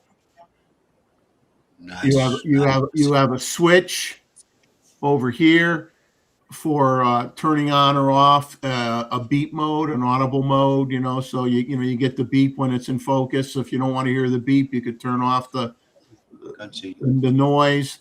It has a lift up and rotate knob way over here that's around the shutter button that has a lock mode, so you can't hit the shutter release button. It has single and continuous mode in terms of frame rate. It has a built-in motor drive built into it. It also has exposure comp plus or minus 2. But Jeff, so this was also, but this was like it has a motor drive that was one direction. When you needed to finish your film, you had to rewind it manually. Correct. You got to rewind the film manually, but it will advance the film like 2.5 frames per second, depending on what your settings are on your camera. So, I mean, it really is. I mean, this thing is in such good shape. I mean, I almost passed out when I got it. I mean, you know how I am with trying to buy old stuff. I mean, I look and look and look and look and look and look and look. And I really lucked out, and it's in phenomenal shape. It works great. I've checked out every function on it. It works perfect. And that uses four AAA batteries, correct? Right. It has like this bottom plate, like a negative is a tripod socket, isn't centered. Yes. And this is just a removable bottom plate. There's one screw over here, and the thing comes off. And the tripod socket's over here. It's not centered, but you can buy an adapter that screws into this, and it moves the tripod socket centered. So they do sell it. But when you pop this off, you have like a cradle inside that holds 4 AAA batteries. You can load the batteries in the cradle, and then you drop the cradle into the camera. Right. And the cradle has contacts at each end. You just drop it in. You put this plate on, tighten up one screw, and you're ready to go. And you can buy. There's an option to buy another cradle that goes in here that will use 4 AA batteries instead of 4 AAA batteries. So it really is a cool camera. I mean, the autofocus is, from the day, it's You know, it's a little noisy, you know, compared to, you know, what you have now, of course, but and it's an affordable camera. It's going to be hard to find one that looks like this. Mostly of them are beat to crap. They don't look very good. But I mean, I got this camera with a lens, not this particular one, but I think it was a 35 to 135 lens, and this camera for $150, and the lens and the camera mint. So I mean, some people think it's cheaply made. I would argue it's not cheaply made. It is a decent camera. So this is the camera that succeeds the 301, correct? Which is the one in my succession of cameras that I still haven't found, correct? But the 301 preceded this one. I moved from the 301 to the A90 or D90, depending where you are in Europe but this was a good camera, right? But yeah, it is. It's a good camera, and it's a very affordable collectible camera. But it's very, very hard to find one that's in good shape. Most of them look like they fell off a pickup truck. I mean, that's how bad most of them look. So if you're lucky enough to get one, comment from my wife when you were showing the camera, she came to see which camera we were talking about. Said, it is on his shop. Now, the next one I'm going to show is a camera that gets a little bit of grief, but it was the most advanced camera that Nikon made in the 80s. Was the 1983 Nikon FA. Yeah. Okay. This camera was the first Nikon camera to have matrix metering. Now it has a computer basically in it, and it takes your viewfinder and it separates it into five zones. And when it does its metering, it has 5 different zones that are looked at in terms of, you know, the light and the contrast, so on and so forth, to give you a much better result than a camera that uses center weighting. So the metering system in this camera was far superior than the pro level, the F3 HP. And in addition, it had shutter speeds. It had higher shutter speed range versus the F3 HP because it went from bulb to 1 second to 1/4000th of a second. Now the F3 HP could do longer slow shutter speeds, but I think it only went up to 1/2000th of a second, if I remember right. This camera was also the first Nikon camera that did manual. You could shoot it manually, aperture priority, shutter priority, or program mode. So it was the first camera that did that. And the metering system was so good that basically 95% of the pictures that you would take with this camera would come out exposed properly, even backlit subjects. Okay, where center weighting metering was not very good with backlit subjects at all. Usually the subject would be, if it was the person that was backlit, if you didn't lose the flash, the person was you'd have to like bump up your exposure count by 2 stops to make it so the person, you know, that you could see their face because they'd be too dark. Yeah. With this camera, you didn't have to do that. But it's a wonderful, wonderful camera. It doesn't have DX coding because it was older than the one I showed you previously had DX coding. This one doesn't have that. The first with DX coding is the 301, the one that I have. Yeah. But this camera can do, you know, is a phenomenal. Now the thing with this camera, when it came out, it was competing and surpassed the Canon A1 and the Olympus OM4 in terms of capabilities and whatnot. But Nikon couldn't meet demand, and because this thing has a lot of electronics in it, it's hard to get a model that works. This one, thankfully, all the features, I went through it, everything on the camera works. So And- Jeff, you would say that the FA was like the prosumer version of the F3, correct? Yeah, but it had distinct advantages. The metering was better. The shutter speed, in terms of high speed, shutter speed was better. The flash sync was 1/250th of a second, where the F3 was 1/80th of a second. Exactly. So it was better in many ways, but you did still have removable focusing screens in this camera, but you didn't have where you could change the pentaprisms like you could with an F3. So the F3 was considered the pro body, and obviously came out before this, and a lot of working pros. My neighbor was a working pro. I talked to him the other day. He owned 4 F3 HPs with motor drives, and I was actually looking at buying an F3 HP with a motor drive, and due to finances, I started looking at other things, and I got this instead. But the F3 HP is still on my list, but I will get one eventually, and I know that you have one, Gustavo.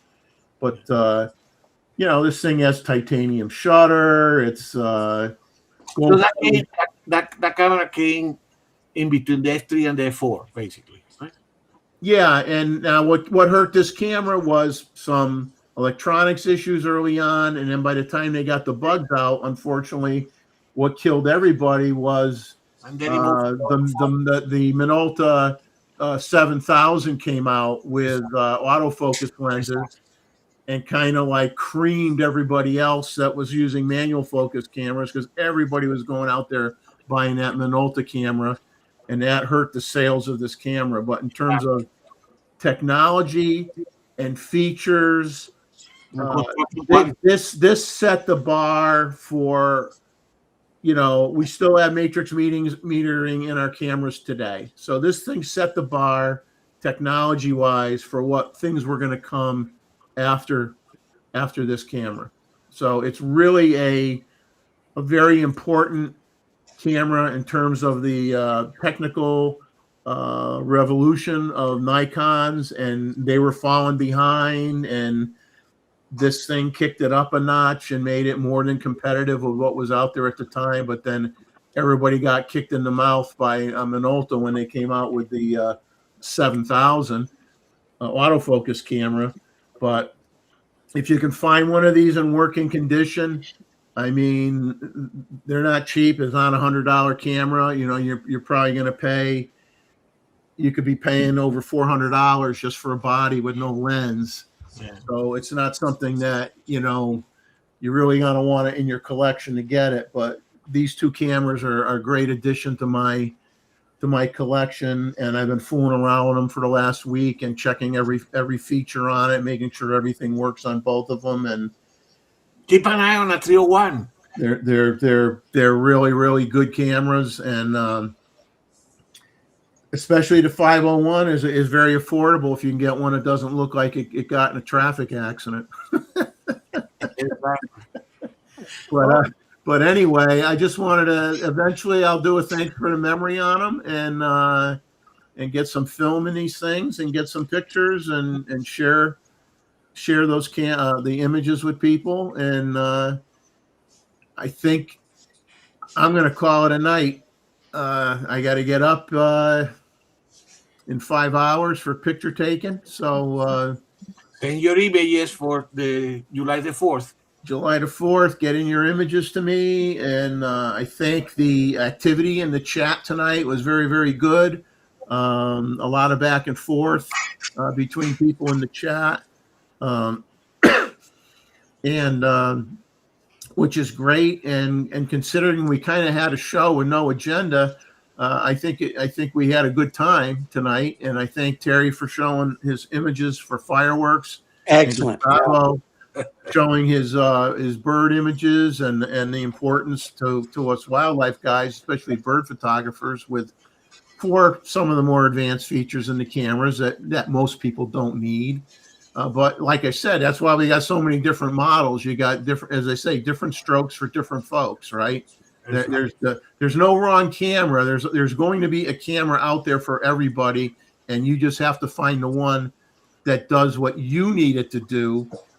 And don't just get the most expensive camera out there to say you got the most expensive camera out there, because one, from if you just jump to that right away, it's going to be so complicated with the menu system and everything. You're going to get lost. You're not going to set it up properly. You're going to get confused.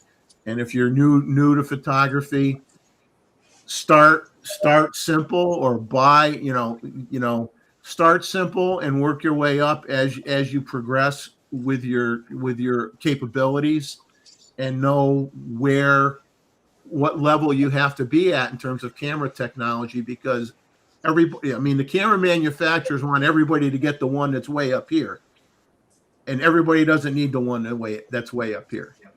I mean, a lot of people buy the Nikon ZF or the ZFC, and for what they shoot, that's a very, very capable camera, and it doesn't cost an arm and a leg. It costs an arm, but not an arm and a leg. Save the leg. So really, really look at what you like to do, and don't get carried away and get caught in the hype and buy something that's like 10 times more features than you need, and you can't figure out how to use it, because then you don't want to do the photography. Then you spent $5,000 for a camera, and you're like, you never use it. So do your homework. Think about what kind of photography you like to take, or what kind of photography you might want to take shortly down the road, and buy your gear accordingly. Don't overdo it, and be willing to know that, maybe you buy a camera and you get good at certain things, and then 3 years later you take the next step and you buy something a little bit more capable if you need it. If you don't need it, you don't worry about it, right? So everybody in the chat, thank you so much for being here tonight. We appreciate you. Everybody on the channel, thank you. Randall, thanks for sharing your images. Gustavo, your images. Terry, your input. Everybody, I'm glad. Roy, I'm glad you're doing better. I'm glad you can see your keyboard. I'm glad you're going to be able to get some pictures out there. None of us are getting any younger, so we all want ourselves to be healthy. Terry's got 2 good eyes now, so I expect his pictures to be a lot better than they've been, because they're kind of shabby. So now that he can see, I expect his pictures to get even better. And I'm only joking. His pictures are like kick my butt. I'm stopping photographing. I thought when you had the eye surgery, you had it so you got the CFE card that goes in the side of your neck, and you just blink your eyes and you take a picture. I thought that's what you had done, but I could be wrong. Unfortunately, it didn't work. Didn't work. Thank you, everybody. Thank you. Photo review. Thank you for having us. July 4th. Bye-bye. Be there or be square. Take care, guys. See you in 2 weeks. Right. Good night. Bye-bye, guys.